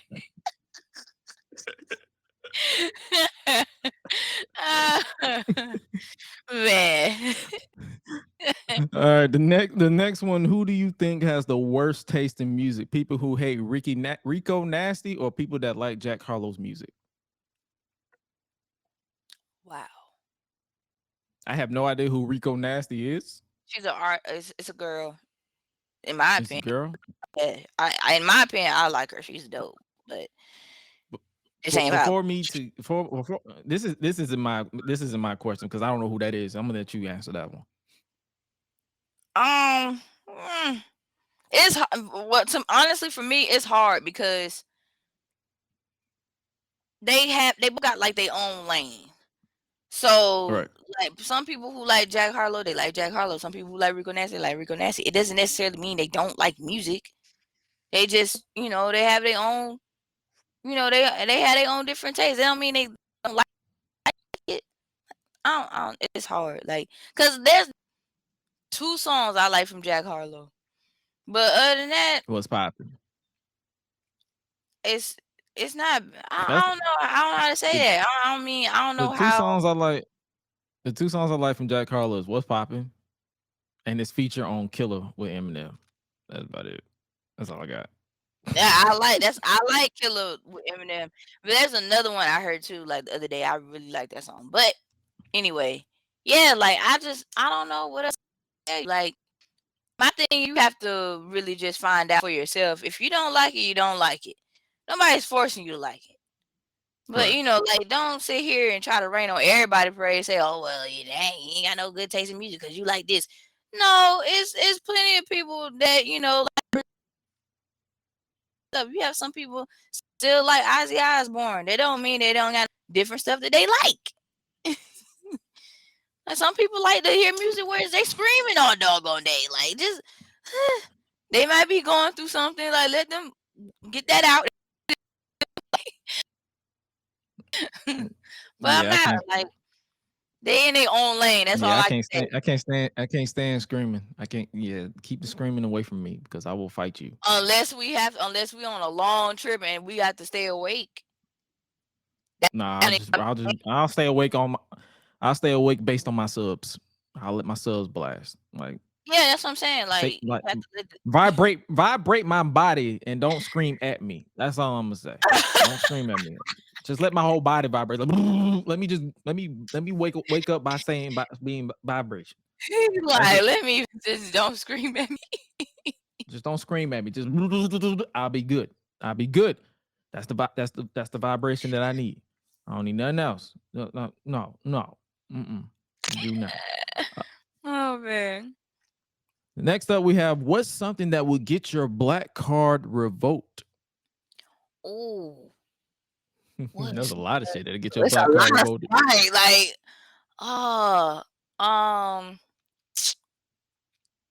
oh, it's a lot. I can't even. Man, so much. Not knowing how to make sweet potato pie. Not knowing Not how knowing to how to cook make mac and greens. cheese. Not knowing how to make mac and cheese. Not knowing how to make Kool-Aid. We're trying to keep this food related because if we go too political, then it gets all convoluted. We're not trying to do that. If you know how to make Kool-Aid, then I got to question who you grew up with. And if you acknowledge black women as black chicks, I got to question who you've been around because we don't acknowledge our black queens as black chicks We don't. or chicks at all. That's Don't even that say white chicks. that's that Right. white bullshit. White bullshit. We We don't don't even acknowledge say that. chicks. Like I don't like these white And if chicks. These black. if we do say that though, that means that we trying to fight. That's what that means. If we say that, it's disrespectful because we be like, okay, back up off me, chick. Like then Yeah, at that point, that's a black you on black. That's gonna a fight. black woman on black woman thing. We talking about some black brothers. So like Yeah, black brothers, like if you acknowledge if you call a woman a black chick, then you are not your card is on probation. And if you 90 if you just days, 90-day probation if you call a black woman. 3-month probation. And if you want to, and if you, and honestly, I think some people will tell you if for your black card to be revoked, you will have to lust after a Caucasian woman, but not, Yeah. but dismiss a melanated black woman. So that can get your black card revoked because if you want to disrespect a black woman, but then turn And around and not be you came from a black woman. So yeah, that could easily get your black card revoked if you disrespect towards a black woman. I don't care I don't care what it is. Like, yo, we're gonna show respect to them. That's all I'm saying. So it's a lot of stuff that can get your black card revoked, and most specifically, if you just an asshole to your own people, that can get your black card revoked because definitely. we don't fuck with you. And you ain't seen Boys in the Hood. Ricky, Cause boy, if I say y'all ever seen a dead body and you don't know where that came from, get out. Just go. Don't look at me. Door is right there. Just go. This point, I can't even talk to you. And another thing, if you have played Mortal Kombat and I give you all these lists of characters and I tell you to pick one who was your go-to and you don't know who your go-to is, out. You're suspect. Get out. You're done. Suspect. You're fired. Suspect. I ain't We talking have about the new one. I'm not talking about the new game, the one when they let the Terminator and the Joker come in. And no, I'm not talking about. I'm talking about the original. If you don't know your characters, and we can't conversate. Just can't do it. You don't know members of Wu-Tang, we gonna have issues. Like, we're going to have issues. Don't be to name the common ones. No, I need you to know. Like, And if we say if we say name your favorite black artist, and you just for some, it's like we're not disrespect. It's not disrespecting them. But if your only go to is Biggie and Tupac, like we tell you to yeah. name a lot of black artists, those are your only two go to, and you don't know nobody else. Yeah, it's about time for you to no. back it up. Because I already know if your only go-to is Biggie and Tupac, then I already know you've been just watching documentaries. You don't know what their music is. You probably couldn't even tell the brothers apart if you put a picture next to them. Get your ass out of here, bro. Get the fuck out of here. Get out. And then the last and certainly not least, because this was brought up, I'm guessing, if R. Kelly gets released, would you go to his concert? No. Who asked that question? I'm not finna put him on the spot. Okay. Because I was finna get on them. You can get on him because I was finna be like, where my phone so I can have, we need to have a conversation. Like, have you seen? You can get in the Discord right now. You can get in Discord right now. You can go to the Unpopular Opinions. You can go right there. It's public for people on the Discord. You can go see who did right now, but I'm not gonna put them on the spot on the podcast. I'm not going to that. I ain't gonna lie to you. Even if it wasn't R. Kelly, I'm not going to no concert. I don't fuck with concerts. I've been to 3 concerts in my life. Oh, okay. Been to 3 in my life. Never want to go again. And the reason why is because one time I was up close with somebody, like it was a whole bunch of us jumping around and all going crazy and all this stuff with the music. And this one dude put his arms up. I kid you not, all the hair in my nose is burnt. Like his armpit. His armpit was just, oh shit, I hit my mic. His armpit, I was done. Like blood. No. Whoa. You did not leave your parents' facility smelling like this. You did not. You put Axe on your neck and your butt, but you did not bother to do it on your armpits. Now I don't even trust that you washed your ass. Why are you smelling like this? He's an artist and he smells you from down here. Why did you put your arms up? I don't even want to listen to this music anymore. I want to go home now because you decided to go to Burger King, buy their funkiest Whopper Jr. and rub it under your armpits and say, "Wee!" No, we're done here. We're done here. My nose went in retreat. My nose started to choke. My nose said, "What the fuck? No. Ooh, no. To this day, I have never been to another concert. And if I have gone to the concert, I was off in the corner by myself. I am done. I am never doing that again. No. I've been to a couple concerts, don't get me wrong, but honestly, like by far, like my favorite will always be Tiana Taylor. Like that's hands down. So it's like I wish I could went to a Janet Jackson concert. I do regret I've never been to any of it. Sucks because I grew up on Janet Jackson. But I mean, in a way, like they say Ari, this one artist named Ari Lennox, she's supposed to be touring next year. So it's like I do want to go with that, see what that would be like. I just don't want to have to, deal with like people who just ain't got no sense. That's all I ask for. Like, smell like other than shit. that, with that too. Like, I'm like, girl, I'm gonna have to just catch you like when you go to Phoenix. Because if I try to go to see your concert in February in Atlanta, shardy, it's gonna be live. So like, that's why I'm just like, nah. Like, I'm trying to see if I can work out a way to go to Phoenix next year because she's supposed to be touring. She's supposed to start touring around the week of my birthday anyway. So I was like, let me try to see if I can work that out some kind of way. Right.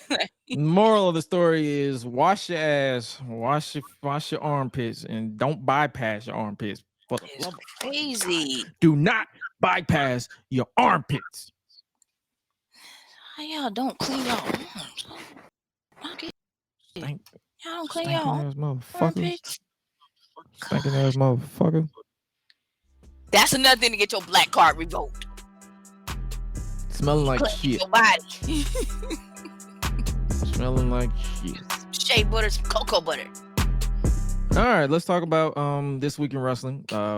Typically, for those of you who don't know, since we are on Thursdays, we typically don't talk about SmackDown until the next week because it's literally the day after the podcast goes up. So, you watch SmackDown, correct? Yeah. The Usos are now the longest reigning WWE Tag Team Champions. The WWE Undisputed Tag Team Champions, the Usos, defeated the New Day to retain the titles. And as of this past Monday, they are now the longest reigning Tag Team Champions in WWE history, with the New Day now coming in second. The match was great. I enjoyed it. They was cooking. The promo they had the Monday to build to this. Like the New Day and the Usos can wrestle 1,000 more times after Friday, and I would not hate it. Yep. Not at all. Also, Butch, Sami Zayn, Shinsuke Nakamura, Santos Escobar, Braun Strowman, Ricochet, Jinder Mahal, and Mustafa Ali were announced to be a part of the SmackDown World Cup. So our predictions don't mean jack shit. With the winner facing Gunther for the Intercontinental Championship.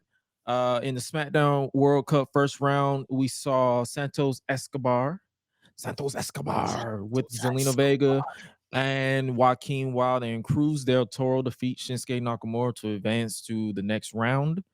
Then we had Shotzi winning the SmackDown Women's Title #1 contender six-pack challenge to earn a shot for Ronda Rousey at Survivor Series for the SmackDown Women's Championship. And I wrote down, I swear I've seen the same #1 contenders match in some way, shape, or form ever since SummerSlam. All you have to do is just rotate Liv Morgan with Ronda Rousey. Basically. SmackDown needs help as far as with the women's division, because I'm like, I swear, I'm like, I see the same people.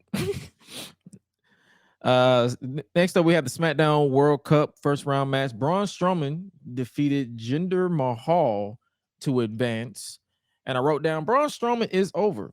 And he's solid in the ring, because the big man knocking shit over will always work. But please, for the love of God, for Pete's sake, hire a social media team and stay the fuck off Twitter. And if Twitter is about to die, you can stay off Twitter all you want. Just stop talking. I'm pro free speech, but damn, sometimes you just need to shut up. Right. You have the free speech to shut the fuck up. All right. Before a match between Zelina Vega and B-Fab, the Viking Raiders, Eric and Ivar, made their return and attacked Top Dollar, Ashanti Diadonis, Cruz del Toro, and Joaquin Wilde. The mystery woman that joined them was this woman. Yeah. I was like, okay.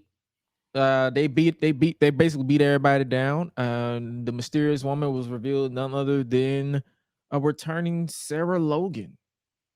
And Sarah Logan hit a vicious pop-up headbutt on B-Fab, and that was that. So Logan and the Viking Raiders stood tall to end the segment. What you think about her appearance? Since this is woman business, what you think about her appearance? Man, this is right episode of Vikings. Because apparently she got backlash. Yeah, she got backlash though for, I guess, apparently ripping off another independent wrestler. Max the Impaler is what people were telling me. I don't know too much about Max the Impaler myself, but if you look her up, I believe she has the similar gimmick. Like you heard a lot of people say Max from Wish. The rip off, like Max the Impaler Light and stuff like that. And I had people actually message me who don't even watch wrestling, because I post clips on Instagram from the Gresh and Suela Instagram page. They asked me if this was blackface. Oh, And I kind of No, had to explain that it's not. If you in that way, know, no. it's That's like something dealing with like Vikings and stuff like that. it's Not Vikings. that It's case. Viking. It's Vikings because blackface is not towards the lips. Like if it's all the way down here, We got a then it's problem. blackface. But being up here is it's just it's a Viking war paint. Like if you actually watch Vikings, like the TV show, you kind of saw that, and I didn't really take it as blackface. Like I mean, I can understand why people would take it as blackface, but it wasn't blackface. It wasn't. Now that tattoo that she had on her lip was running down. Yeah. Either that's a tattoo or that's some hard removable paint. If that is a tattoo, I want to know how she pitched it to her tattoo artist. Like, did she go to a tattoo's like, "Hey, blood, give me that leaking sperm down my chest"? Or it could represent something else, because you know how some people like when they come from like certain tribes or whatever, look stuff like that. They could be one of the reasons, but if started with war paint, then it's no big deal. But if it's like tattooed, then yeah, there needs to be an explanation, because don't nobody just need to be walking around with that Yeah, whole thing like that.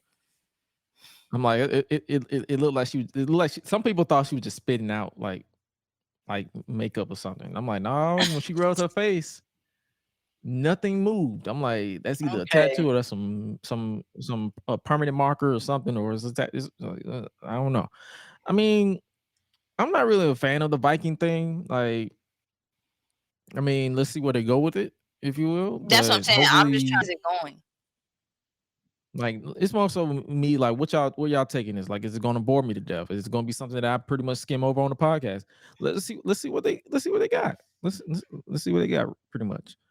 Next up, we had obviously we had the main course. We had Paul Heyman, Solo Sikoa, the undisputed WWE Universal Champion Roman Reigns, and the undisputed WWE Tag Team Champions, the Usos. They came out to the ring to cut a promo. Reigns asked the Indianapolis crowd to acknowledge him, the whole nine, to which they obliged. Heyman then cut a promo calling Indianapolis a hellhole to the dismay of the Usos, Sikoa, and Reigns. Heyman responded to the crowd's reaction by saying that it was not very oozy of them. Heyman talked about the great rivalries and correctly saying England versus United States, but a big feud, which when it was actually United States versus Mexico and England versus Germany. Heyman then said that the New Day did not compare to the Usos, nor could anyone compare to Roman Reigns. Reigns was about to congratulate the Usos before they were interrupted by the Brawling Brutes. They were interrupted by the Brawling Brutes. That is Butch and Ridge Holland. Holland said that he brought back up before revealing a returning Sheamus, fresh off getting married. They had the right amount to get married. Sheamus called Reigns a legend and told Reigns that it was the start of the end of the bloodline, or at least he tried to, because the microphone glitched and Reigns called it out, saying, what you gonna do? You can't even get the mic to work, son. The Brawling Brutes and the Bloodline brawl before Drew McIntyre came out to make the save for the Brutes. And when his music played, I said, please, for the love of God, not again. Because I thought he was going to feud with Roman again. I'm like, we've been over this. We've been through this. I did too. Like, we've been through this. Bro, we already did this. Like, come on. But then I'm guessing this was basically the setup for War Games, which is more likely going to be the Bloodline versus Drew and the Brawling Brutes, and probably a fifth man, because I believe it's 5-on-5. But yeah, the show basically ended with an all-out brawl between every member of both opposing teams, and that's how we got it. I'm still mad that the shirt that Roman and them wore, the We Are the Ones, the cameo version, was a tribute to the Troops exclusive. They need to go ahead. They send on money. They need to go ahead and release that to the public. We the ones that it was a camo version. So I'm gonna need y'all to release that. I will rock the hell out of that.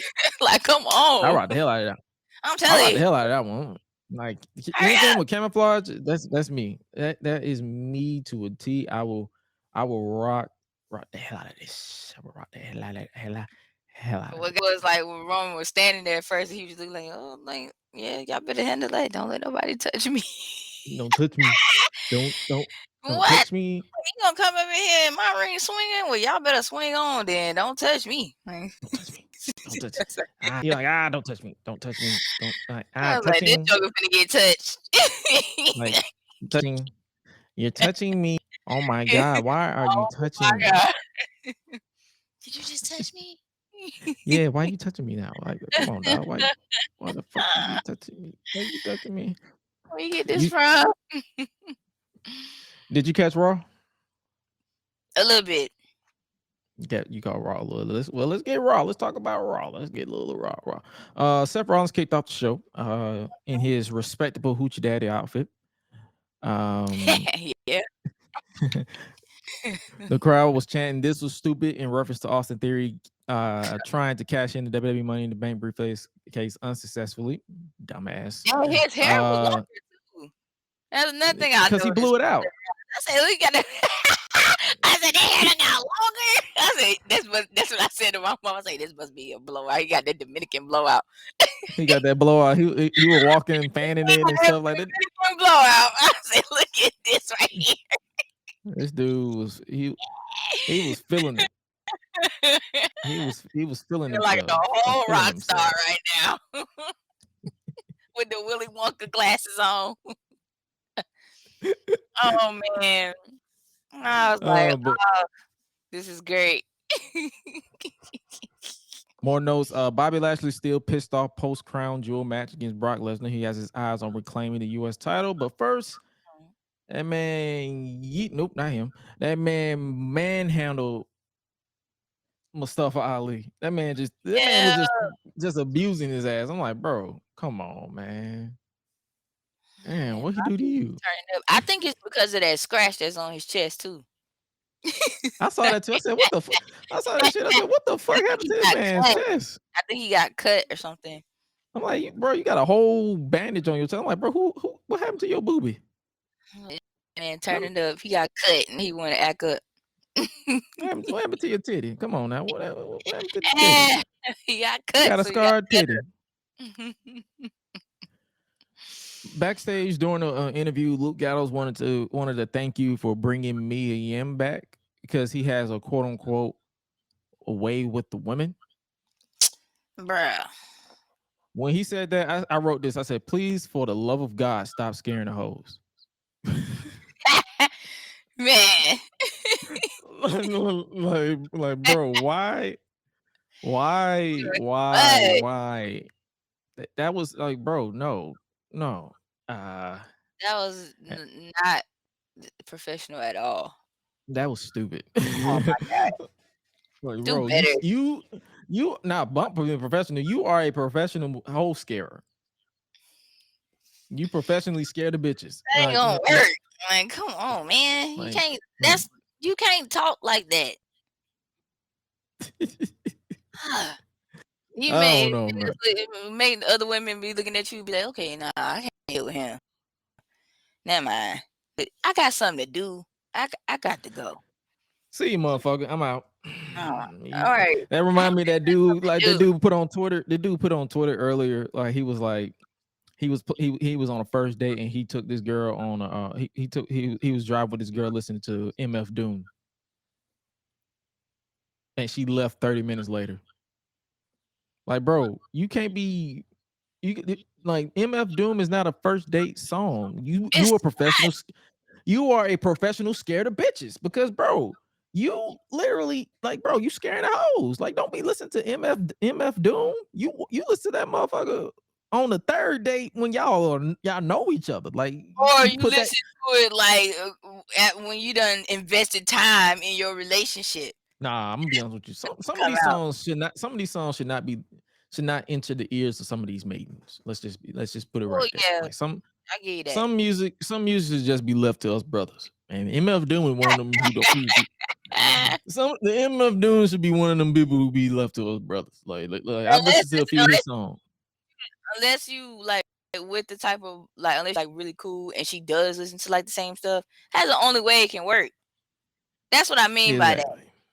Cause if I'm dating a dude and like we got sort of like a good taste in music going, but then I find out he listens to some other junk that's like really, really weird and I ain't never heard of it before. This is not for me. I quit. He won't even know. Like, I already done quit. As soon as he started the track, I'm like, yeah, I can't wait to get out this car. Yeah, it's about that time. Like, man, either he dropping me off or I'm throwing. I am ready to go. God damn. This ain't gonna work, homie. You I'm like, you know what? you are a prophet. You can drop me right here. I'm like, I'm good. Like, you drop, just let me go right here. It's cool. You ain't gotta take me all the way back. No, drop me right here. I'm like, what happened? Don't worry about it. I got something I gotta handle. Some emergency. Never You hear about from to me. say, you about to say, let's go to the gas station and then go out the back door. He at the gas station. You about to go out the back door, like, oh, all right, bye bye. See you. We not about to. That's the worst day. That's the worst day. But so Luke Gallo, stop scaring the bitches. But speaking of someone who's not a bitch, she's the HBIC though. Mia Yim made her in-ring return in WWE, or you could say debut if you don't count time as Reckoning with Retribution, which we don't acknowledge that. It was a match against Tamina. It was a solid showcase for Mia. It was a few little spots where Tamina mistimed it, but other than that, it was a solid showcase for that. Then we had Chad Gable continues to make people look good in his match against Riddle and Triple H. It's time, Yeah, my I brother. get It's this. time to put the rocket on this man. He is too good to be losing. Let's get him in a title feud. Now that Seth Rollins is probably going face, put him up against Seth Rollins and let them cook. That's all I'm saying. Because I will never stop giving Chad Gable praise because he is too good in that ring. He is. He is for real. He really Too good is. in that ring. Aside from that shoes Other jump, other than that, he's great. No, don't disrespect the That's shoes. Don't disrespect the shoes. annoying. It's Don't so annoying. Suck it up.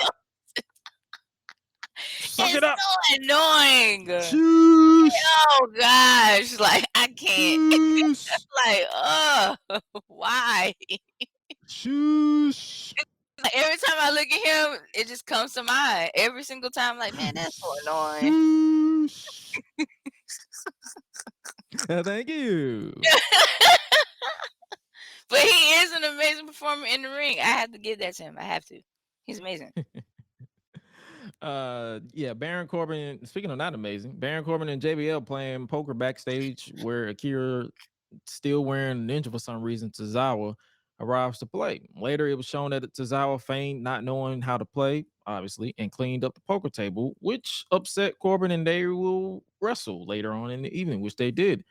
Baron Corbin with JBL defeated Akira Tozawa. And I wrote this down. Am I alone in wishing for this to end already? I'm like, I really don't care for this. I don't really care for this. And it's like I saw someone say that JBL should have been given to Austin Theory as a mouthpiece because Corbin, character-wise, has come and gone. Like they feel like it's like anything with Baron Corbin, it just doesn't work outside of bum ass Baron Corbin, which was entertaining. But it's like I don't know what it is. It's like I like Baron Corbin as a performer because he has two of the best moves in my opinion. The End of Days and the Deep Six, but it's like whatever they're doing with his character is just it's not like I don't want to boo you. I don't want to cheer you. I just do anything else with my time, and that's not a knock on him. That's just the fact. Like I'm like I don't care.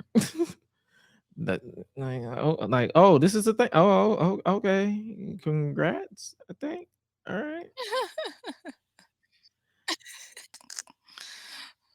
Next up, we get Johnny Gargano and The Miz. They continue their Days of Our Lives storyline with Dexter Lumis, and I relate to Dexter though. I relate to him a little bit because I'm gonna be honest with you.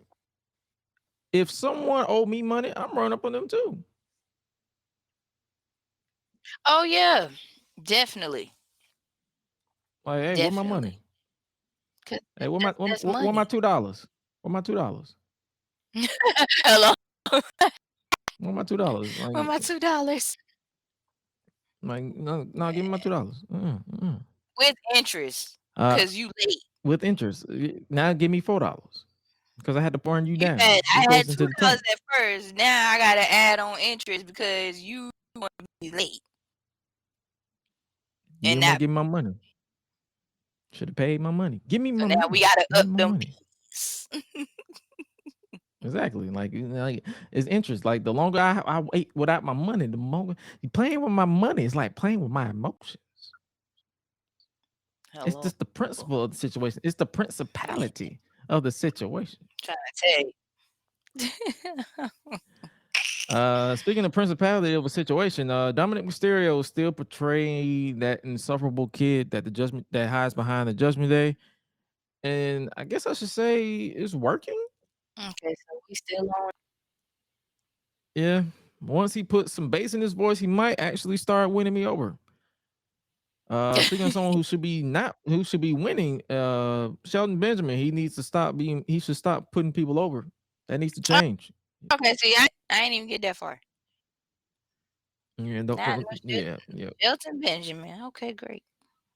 We'll talk about that in a minute because I feel like Raw is Raw is something. Backstage, Austin Theory claims that Money in the Bank briefcase was an anchor for him when it was time for him to compete against Dolph Ziggler. Theory had no cell phone with him during this, so I'm guessing you can say this is a hard reset for Austin Theory. I guess they're doing a hard reset because he's not doing a selfie gimmick. He's pissed off. He's angry. He's angry at the world. He got no money in the bank. He ain't got nothing. He is angry. He is furious. I saw that. I did catch a little bit of this, and I was like, "Oh, he's finally changing a little bit." You still got to fight for that Atlanta card back though. Yeah. But when it was time for him to compete against Dolph Ziggler, Theory had no cell phone with him. The match started off competitive, but completely shifted when Theory decked Dolph Ziggler with an attempted super kick. Then he hit 2 back-to-back 8-town down stuff. That's still his finish for some reason, even though it was kicked out like 3 times. Before completely going crazy and attacking Ziggler from the mount position. Then the match obviously was thrown out. Excuse me. Dolph Ziggler was spilled to the floor, and then Theory would attack him outside and throw several Office Depot chairs on him before being pulled away by officials. So that's disrespectful. Getting Office Depot chairs, $60 chairs thrown on you. The disrespect. the disrespect. The $60, the disrespect. Next up, we get Io Sky defeating Dana Brooke. She's still upset about the 24/7 title being thrown away. You are alone on that one, sister. And then we cut to Mia Yim. She officially joined Team Bianca for War Games. And then later on in the evening, Rhea Ripley declares she will be a part of Team Damage Control in War Games. So this beat between Judgment Day and the OC is merging into War Games. Kill 2 birds with 1 stone. It was announced there will be a match next week to determine who will have the advantage going into the Women's War Games at Survivor Series.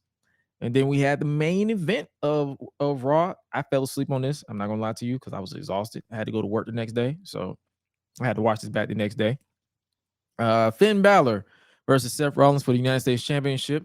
It was a solid match. I enjoyed it. Like anytime Finn Balor and Seth Rollins work, they always cook, in my opinion. So obviously, as the match progressed, the rest of Judgment Day tries to come to the aid of Finn Balor. The OC and Mia Yim came out to even the odds. With the referee distracted, AJ Styles pushed Finn Balor off the top rope, and the OC and the Judgment Day were on their way from ringside. They was brawling all over the place. Rollins hit the curb stomp on Finn Balor to pick up the win to retain the title. And then after the match, Austin Theory ran out and assaulted Seth Rollins. So I'm guessing they're continuing this feud with Rollins with this new vicious Austin Theory. He finally snapped. He hit Rollins with the 8-town down and dropping him with the United States Championship belt. before standing over the fallen Rollins with the United States Championship. Am I alone in thinking that Raw, even though it has its good moments, is still missing something? No. Okay. Because I feel like Raw, it has its good moments, but it's still boring in certain parts. Yeah. It could be just that. It could be just that extra hour. Like weekly wrestling should not be 3 hours. I'm sorry. It really shouldn't. It should not I be 3 agree. hours. It should not be that long. Maybe an hour. I'm have 1 or 2 promos. That's it. Like, stop festering it. I don't know, man. Hit that mark, I'm falling asleep. And at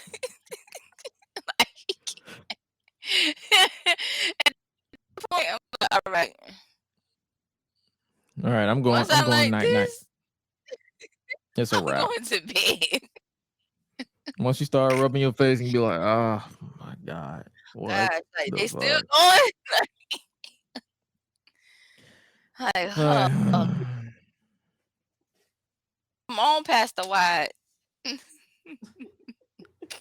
He not even on this show. You be like, come on, Pastor White, save us from this bullshit, please. God dang, man. Come on, Pastor White. Come on. And obviously, we didn't talk about it on SmackDown, but it looked like they're teasing towards the LA Knight versus Bray Wyatt match at some point. So the promos between those two are going to be interesting. I'm intrigued. Did you say you didn't watch NXT this week, right? I heard AEW. You say you didn't watch NXT this week? Can you kind of you broke up a little bit. Oh, my bad. Again. NXT and AEW, I didn't catch those. All right, so we're gonna give you a quick little rundown with NXT because you didn't really miss much. Oh, we got one thing that you missed. We'll talk about, but you didn't really miss too much when it came to NXT this week. Let's talk about. Let's look at the key points that we're going to be talking about. Yes, I got it right there. NXT Championship match. Braun Breaker defeats Von Wagner with Mr. Stone to retain the NXT Championship. I wrote down generic presence aside, I got to give Von Wagner his props. He's improved in that ring. Something's just missing. It could be character-wise or something. It's just something missing with him. But he's grown on me. I give him that since the last time I talked about him in depth, which was like 6-8 months ago when NXT 2.0 was a thing. After betraying what's her name? After betraying Nikita Lyons, Zoe Stark came to the ring to cut a promo. Stark said her back felt much lighter for not having to carry Nikita Lyons for another week. Stark said that she was told by management to team with Nikita Lyons for the WWE Women's Tag Team title tournament. Lyons said that after she got injured after her match against Mandy Rose, Stark said that Lyons told her that she was not mad at her for getting injured. Stark emphasized that she carried Lyons' ass, her words, not mine, and only got endless apologies instead of endless results. She emphasized that she was tired of putting people over and said that NXT is now about her. She called herself the hunter and that the NXT roster was now her prey. She is undeniable. Okay. I can't be alone in this. When I saw Zoe cut that promo, the only thing I could ask myself, there's no way she's in our demographic. She's 28. She's 28. Yeah. 28. She's 3 months older than me. 3 years I would have gave you, but 3 months, buddy, you look in your late 30s. That's on like 28. She is 28 years. Does not look 28 to me.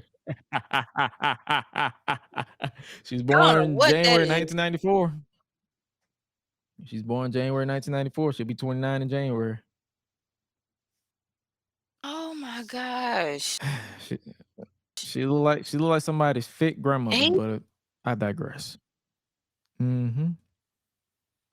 Good this promo, but it's like that's the only thing I could think about doing this entire promo. I'm sorry, like anybody get offended by that? That's just how I felt. I'm like, you 28? That's all I can say. I'm like, you blood, you 28? I You literally sure? be doing other people like that when I be looking at them. I'm like, you what? Even like You some of the how people who old? be younger than me, older than me, and I be like, you 23, you Mhm. 21. What? I'll do you one better. It's this kid that I work with. This kid. I have never seen a whole beard in my life for a 19-year-old. I was like, 19? I was like, you ain't no 19, boy. Shut up. And he was like, nah, for real. Like, I'm 19. I won't be 20, though. 19? Like, dude, you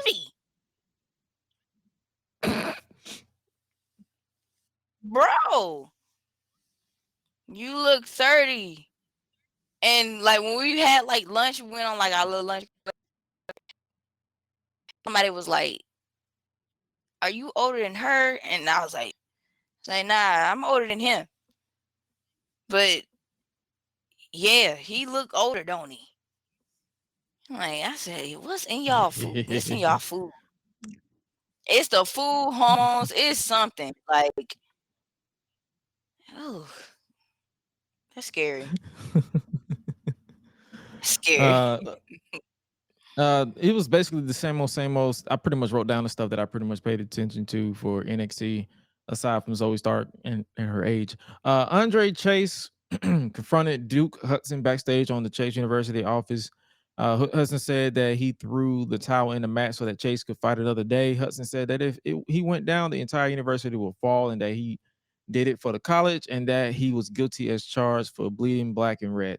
Thea Hale came in to interrupt before Hudson walked out of the shot. So basically, they were building something there with Hudson, and I'm intrigued with that. And then we had Indashir, Veer Mahan, and Sangha defeated George Cannon.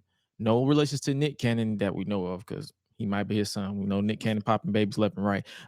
And Ariel Dominguez, I believe that. It was basically it was an extended squash match. Sangha, Veer Mahan is athletic as fuck for no reason. Like that dude is hella athletic. It's crazy how athletic this dude is. Like you see how high this man jumps, and it looked like he was not even trying. Dang.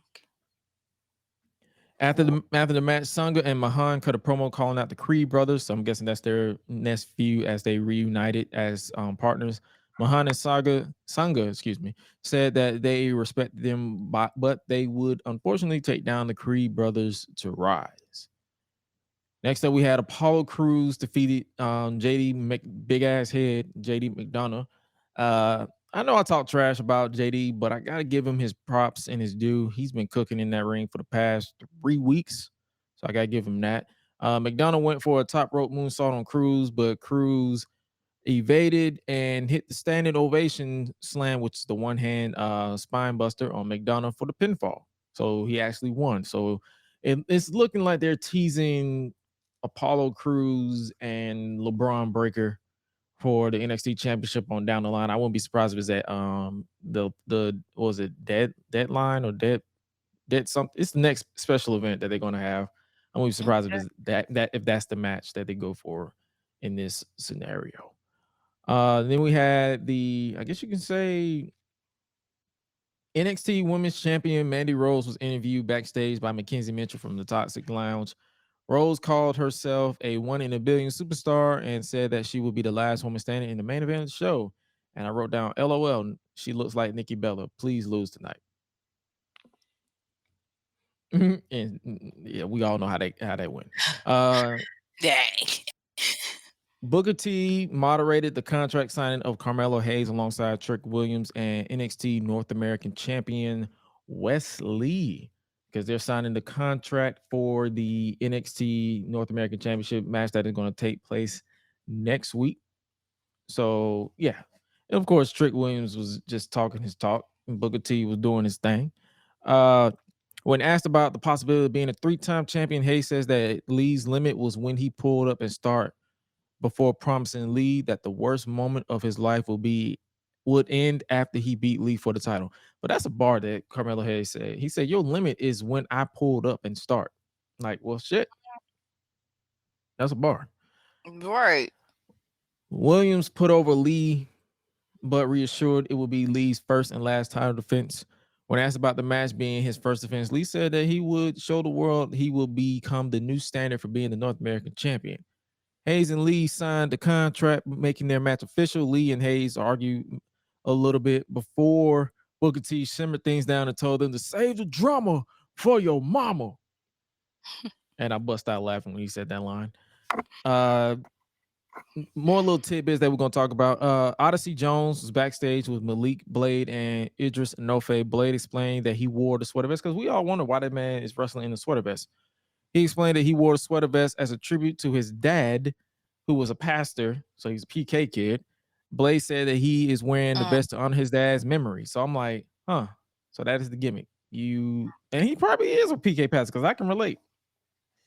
I'm unfortunately a PK pastor. So there's the dyad of the Schism with Joe Gacy and Ava Raine defeated Brooks Jensen and Josh Briggs with Fallon Henley.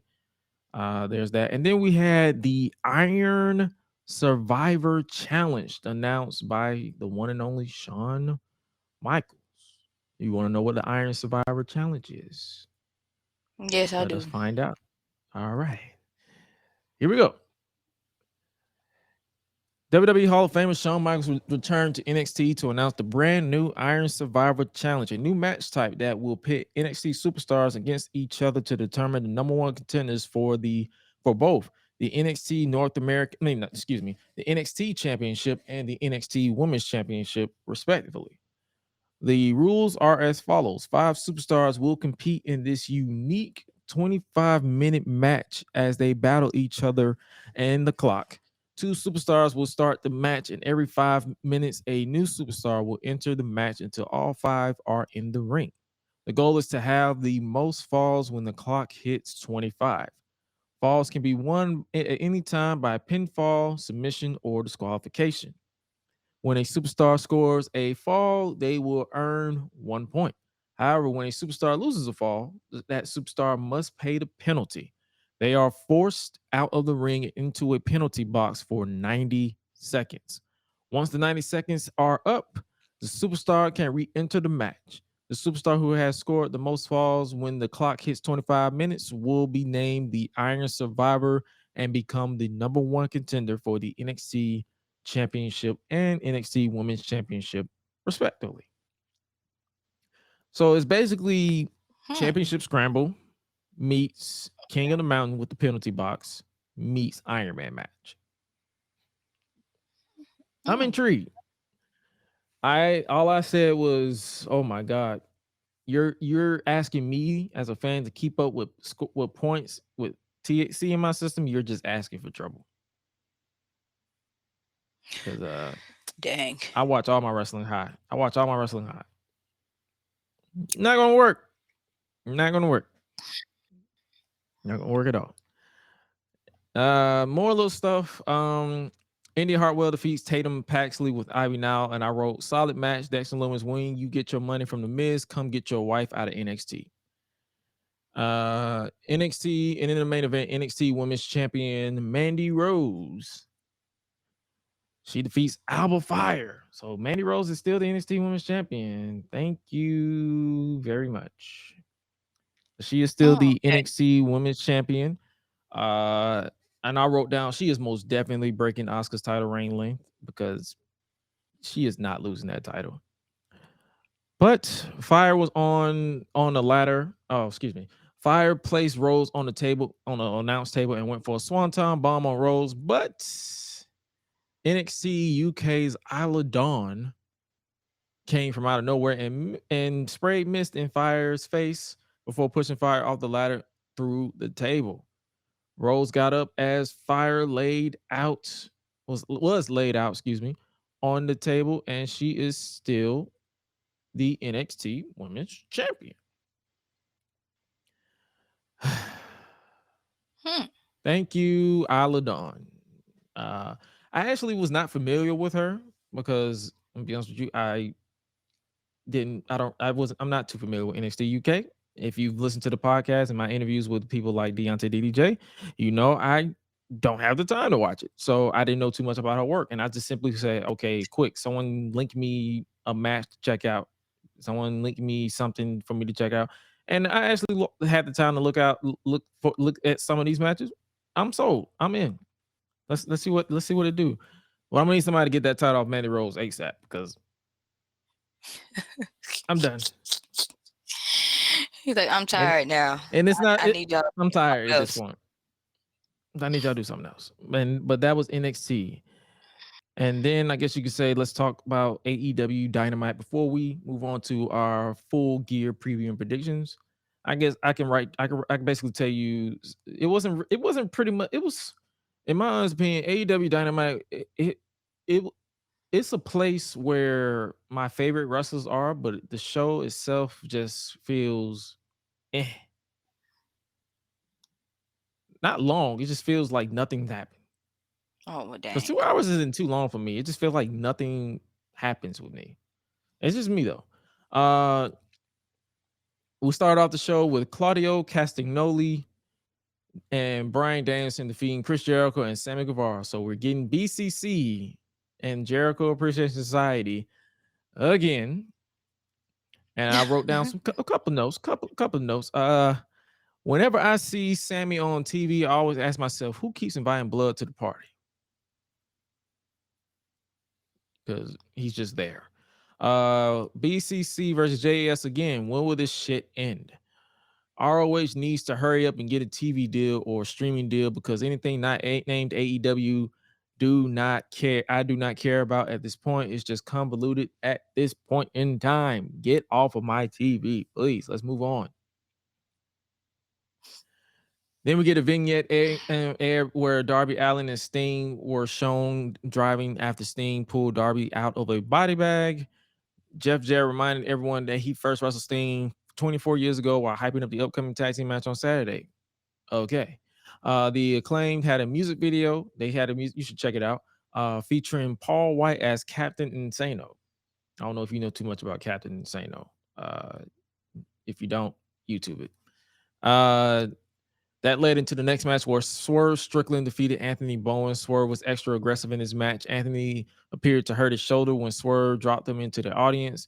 Anthony tried to mount some comeback, obviously, but was ultimately destroyed by Swerve as he got the win with the half Nelson cradle driver.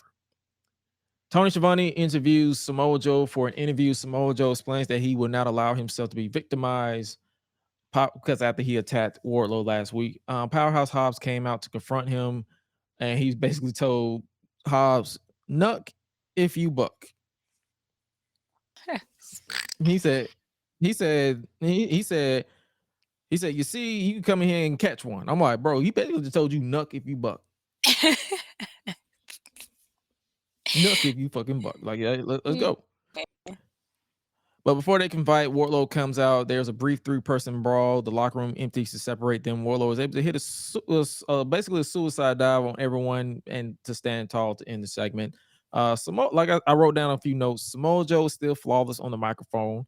Joe told Schiavone that he hopes this interview goes better than the last one he had with his former colleague, Paul. And for those who, before the fake outrage, Paul Heyman, back when they were building towards the Burning Glizzy pay-per-view. Samoa Joe basically told Powerhouse Hobbs, "Nuck if you buck," like I said. And then when I wrote down when the brawl broke out, all I could think about was meat. It was just big meaty men bumping meat. That's it. People want their 5-star classics. People want their 30-minute matches. Not me. Shout out Big E. Britt Baker cut a passionate promo backstage about how she is no longer the person she was 3 years ago, and she built this division, became her own role model. She basically cut a babyface promo while being the heel. Kind of confusing, but it was one of the best promos I've heard from Britt Baker in a hot minute. Next up, we get the match of the night. Literally the only match that I actually paid attention to in full length. The AEW World Trios Champions Death Triangle, Pac, Rey Phoenix, and Penta El Zio Miedo defeats Top Flight, Dante and Darius Martin. Welcome back, Darius Martin. And AR Fox, the legendary AR Fox. Death Triangle wins after AR Fox gets hit at the... Okay, let me try that again. Let me try that one more time. Death Triangle wins after AR Fox gets hit with everyone's finishers, and the Lucha Brothers hit tandem suicide dives on Top Flight. Pac picks up the victory with the Black Arrow. In an exclusive interview or video posted to their Twitter account, AEW offered AR Fox a contract and was stunned and happy. Well deserved and overdue to AR Fox. Congratulations. He's actually trained. He trains a lot of people here in Atlanta, and he's one of a lot of your favorites that actually came from the indies. 9 times out of 10, he trained them or had a hand in training them. People got their swag from AR Fox, so he deserves his flowers and he deserves his contract. It's about damn time, because all I could tweet while watching this match was somebody hurry the fuck up and sign AR Fox, and they offered him a contract. If he accepted, cool. Either way, congratulations to AR Fox. Then we get an AEW World Title Eliminator Tournament match. Ethan Page defeated Bandino to advance in the tournament. This one kind of tuned out a little bit because the match was solid for what it was, but it was like, oh, okay. And the crowd this entire night was just ass. Like they gave Raw from last week a run for their money. They was just ass. Like they was not reacting to a lot of shit. But they reacted to after the match from the trios match, because it was made official that Kenny Omega and the Young Bucks will return and challenge Death Triangle at Full Gear. So their suspensions are done. They have officially been reinstated, and they will fight this Saturday at Full Gear. AEW Interim Women's World Champion Toni Storm defeated Anna Jay in a championship eliminator match. I fucking hate those eliminator matches for some, like, even if I don't care if it's a championship #1 contenders match or a champions challenge or whatever they called it in WWE, or championship elimination. I just hate those. Storm evades the Queen Slayer and hits the Sweet Chin music and eventually locks in the Texas Cloverleaf to make Anna tap out. Basically, I said Sweet Chin music, the Sweet Cheeks music, because the running hip attack. After the match, Jamie Hayter confronted Toni Storm, and I just see Jamie losing on Saturday. We'll talk about that during our preview predictions. And then obviously the show closed with a promo, if you will. It was a promo battle between Jon Moxley and MJF. Well, obviously before they could actually cut a promo, they were attacked by the Firm, which was Stokely Hathaway's group. And obviously they was dispatched easily. So I don't know what they're doing with MJF. Like, are they going to commit with this babyface turn, or are they going to just do a double swerve at the pay-per-view and have him turn heel? I don't know, but it was a solid promo back and forth. The show closes, like I said, with a preview. MJF saved Mox from the Firm and then explained why becoming AEW World Champion will mean everything to him. Jon Moxley promised that come this Saturday, the training wheels are off, and that's how they ended the show. That's how they ended the pay-per-view. And the go-home edition to the pay-per-view. It didn't really sell me on my own spending $50. But I'll probably, if I got it, I'll probably, if I got the time, I'll probably spend it. Like, I don't know, man, but I don't know. They still got time to try to sell me. I'll probably check out Rampage and see what they do. But until then, I don't know. All right, let's do the speed round preview and predictions for AEW Full Gear 2022.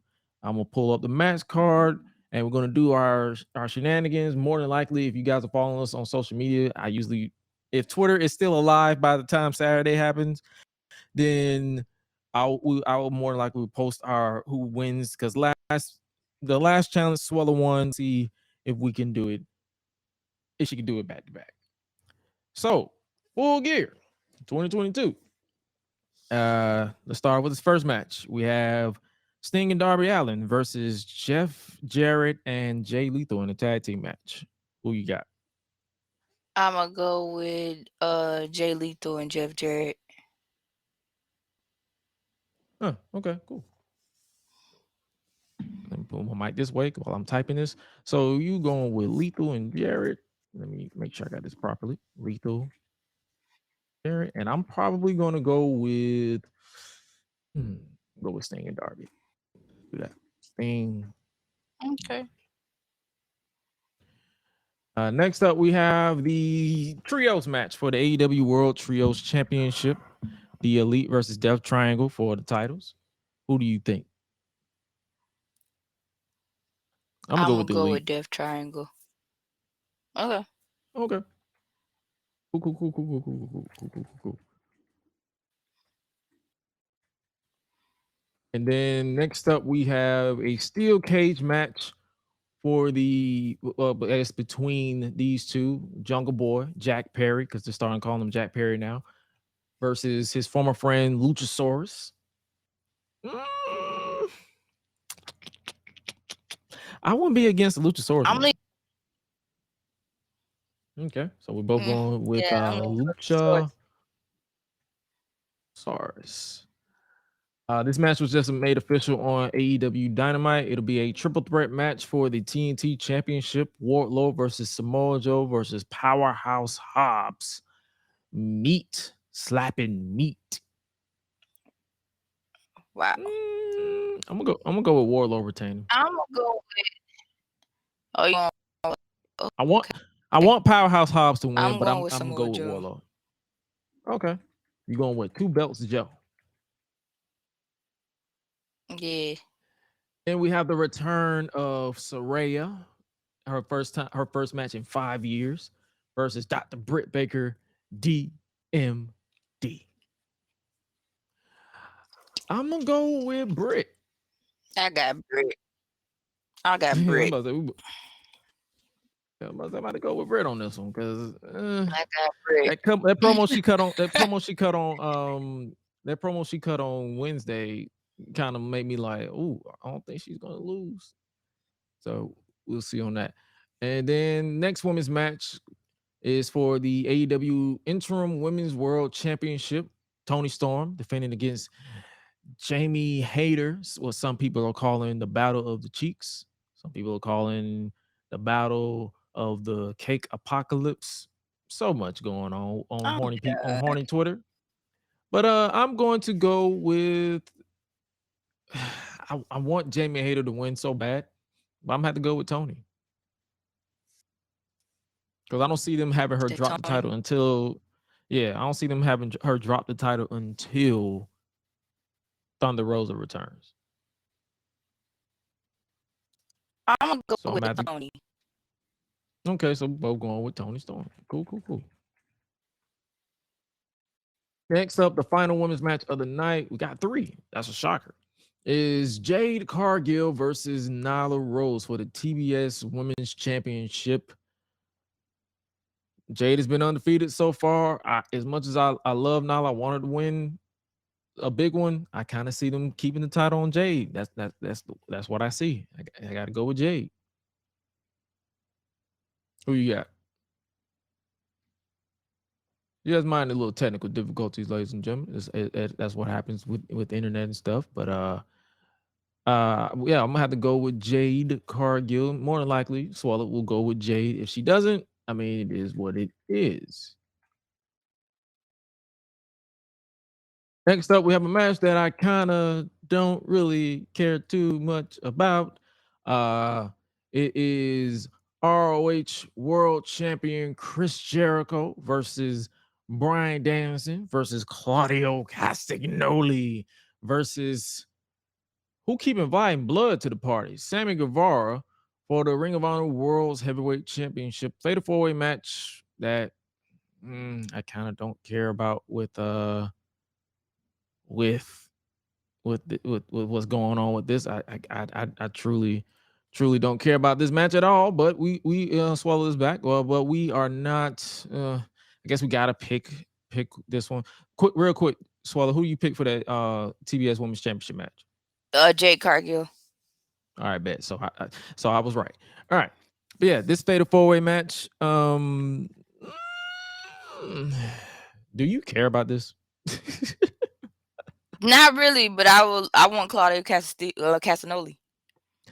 All right, so you going with Claudio? I go with Brian Dance, and I already know it's not going to happen. But yeah, we're both gonna go with Claudio. You gonna go with Brian Danielson because Brian, for some reason, just does not want to win. So we're just gonna go with that. Next up, we have the AEW World Tag Team Championship match. We have Swerve in Our Glory versus or challenging the Acclaimed for the tag team titles. I kind of see the Acclaimed retaining the titles here because they're too over. They're like they get Yeah, they that's get true. some of the I won't biggest be pop. against if Swerve in Our Glory get it back, but like, yeah, I mean, I'm gonna go with the Acclaim for this one too. Okay. And then we got the main event for the AEW World's Heavyweight Championship: Jon Moxley versus MJF. Like, let's be real, this wasn't the opponent that MJF was destined to face. He was probably going to face CM Punk. That was going to be the finale, the person who he lost to in a dog collar match.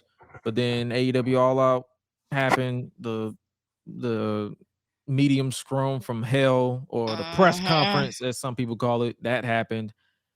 But this is what you got to do. This is what you got to deal with. You got to move on. But I as much as I love Jon Moxley, I feel like it's time to put MJF.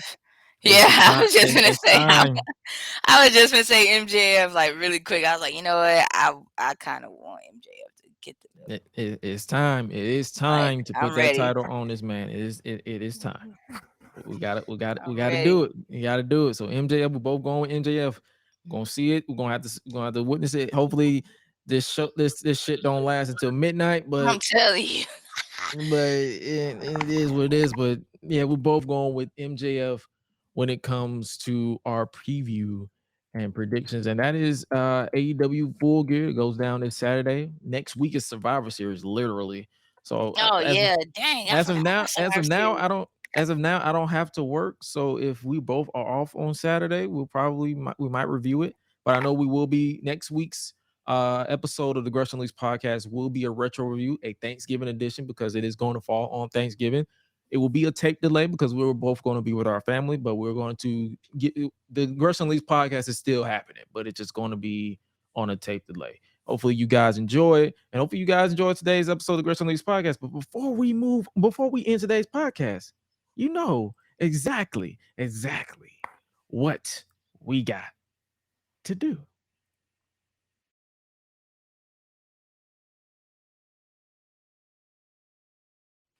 All right, now this time of the podcast where we chop it up with Bandit, where we give the floor to the Queen of Rebels herself, Swallow the Bandit, where she gives us the top trending topics of what's going down in today's society and all the mumble jumble. Take it away, Queen Rebel. Okay, so first off, the situation that happened in the news. Gosh, I forgot that girl's name already. She pretty much passed away. Due to I think like she went on a trip or something, like a friend's trip or something like that, and they are saying that she ended up being murdered Oh, I know that story. instead of saying that it was alcohol poisoning. So honestly, to be real, it's like, yeah, I do want people, let them do their job. What's done in the dark, it'll come to the light. However, you got to be careful who you call your friends. I can't stress that enough. But I mean, yeah, you got to be careful about that. Sources say that the girl said she clearly did not want to like fight at all. So it's sad, man. Like, I really do hope justice do be served. I really hope, really, in my opinion, I hope all of them get caught because they all played a part in it. Also, I do uh pray for peace and comfort to her family and her mom, and her actual real close friends that really did, really do care about her, and that like she's important like to them as much as like that. That shocks me. Like, how can you, how do I say this? How do you be around a group of people, or just somebody, or a group of people who literally is like setting you up? Yeah. Like, that's crazy to me. But I really hope they get to the bottom of it. And honestly, they all should got arrested in Mexico. Like, straight up. Mhm. For real. They all should have got dealt with in Mexico. Also, please, you guys, like, make sure you stay safe out here. I please, because it's just way too much going on. Please make sure your kids are safe. Make sure you check on your loved ones. Make sure you check on your mental health. Make sure you eat healthy. Make sure you drink water. Make sure you clean yourself. There is no excuse why you can't put no soap on your body when you got hot water in your house. Ain't no excuse, none whatsoever. Also, what is going on? So I know my sister's birthday is on Saturday. My mom's birthday is tomorrow. So I'm gonna give her an early happy birthday. I love you very, very much. Also, I don't know what Happy she's gonna birthday, do. Mama. I don't know what she's gonna do, but we'll figure out something. Cause she like, I just want to chill out. I'm like, yeah, we gonna chill out, all right. Like, we gonna find something. Me and my mom's gonna be. I'm taking my mom to a comedy concert on her birthday. Falls on the 2nd, Okay. and my uncle can't make it out, so we're gonna celebrate her birthday on her actual birthday, which is a Saturday that day, and then I'm gonna be hitting up another party. But yeah, it's December 2nd, December 3rd. That's gonna be a busy weekend for me. So hopefully no Oh, pay-per-views and nothing goes on that and weekend. also shout outs to one of the great icons of comedy, Mike Epps. His birthday's tomorrow as well. So yes, like, I had to throw that out there. Also, please make sure that if you're working out, don't overdo it. You don't need to be hurting yourself. I don't want y'all walking around here tearing up your pectoral muscles, walking around looking like Cody Rhodes the first week. I Purple don't need nipple, y'all to do that. Like, please be careful. the purple titty, the Please be purple careful. tit. And please be bundled up. It's cold out here. Oh hell yeah! Like, I stepped outside with some sandals. I said, "Oh fuck no!" I went right back in, right back inside. I got some socks. I'll be walking out with 2 socks and two Man. two two thick pair of socks, and I have on a hoodie, and then I have on a big coat with fur on the inside. So I'm Oh double my bundled gosh. up, and I got a beanie. So Yep. yeah, it's I might cold. have to start doubling up on my socks too, because I'm just like, man. And now it's like I need I to have my footies on, and then I've been putting on my long socks on top of it. Because I'm like, man. I need to double up on my undergarments too, because I got some things that be freezing when I walk outside. Don't let a gush of wind just blow towards me, and I'm like, oh, it didn't punch me. Man. Yeah, just stay warm. Like, it's hot chocolate season. Like, I'm gonna be drinking some hot chocolate. Hot chocolate. Hot chocolate. Yeah. Hot Yeah. chocolate. Next week is Thanksgiving, ladies and gentlemen. So you already know what it If is. y'all Make sure, if y'all cooking for Thanksgiving, please make sure you know how to cook your stuff right. Don't please be sitting do. here saying you know how to cook and you get your stuff store bought. No, don't even get store Don't bought. Like, don't don't even do that. I'm gonna need you to make your stuff from scratch. Don't play. And if my you are God. in the kitchen with your aunts and your uncles and you in there cooking and you ain't doing nothing but just sitting around, just get out. Because at Get this the fuck point, out. you wasting time and stuff could have been done. But on account of you that you just want to sit there and soak up air and not do nothing, yeah, we having issues. Exactly. Exactly. But yeah, ladies and gentlemen, the holidays are coming up, so you gotta do your thing. Also, if you haven't already, make sure you guys step up. I don't know if you guys are into dancing. Check out Step Up the series that's back on Stars. It started on YouTube Premium. It's starring Neo, and now it's starring Christina Milian because she took over the role from Naya Rivera after she passed, Mhm. because she was in the role for first 2 seasons. So it's like it's if you're into dancing and drama and all that stuff, this is it for you. Like I gave it a try when it first came on YouTube because I was a fan of the Step Up movie. The first one, the first 2, if you will. But it's like after a while, I kind of blacked out on watching it. I guess because I grew into other stuff. But yeah, if it's something you into, like if you're into dancing and drama, that's something you can check out. Because I actually got caught up. Flesh and today. Bone is good too. Never heard of it. Yeah, it's on Stars as well. It's like it's so many TV shows I need to watch, but I never get around to watching it. Or if I do watch it, I don't finish it because I'll be working. So, but yeah, the year is winding down, ladies and gentlemen. We're literally 1 month away.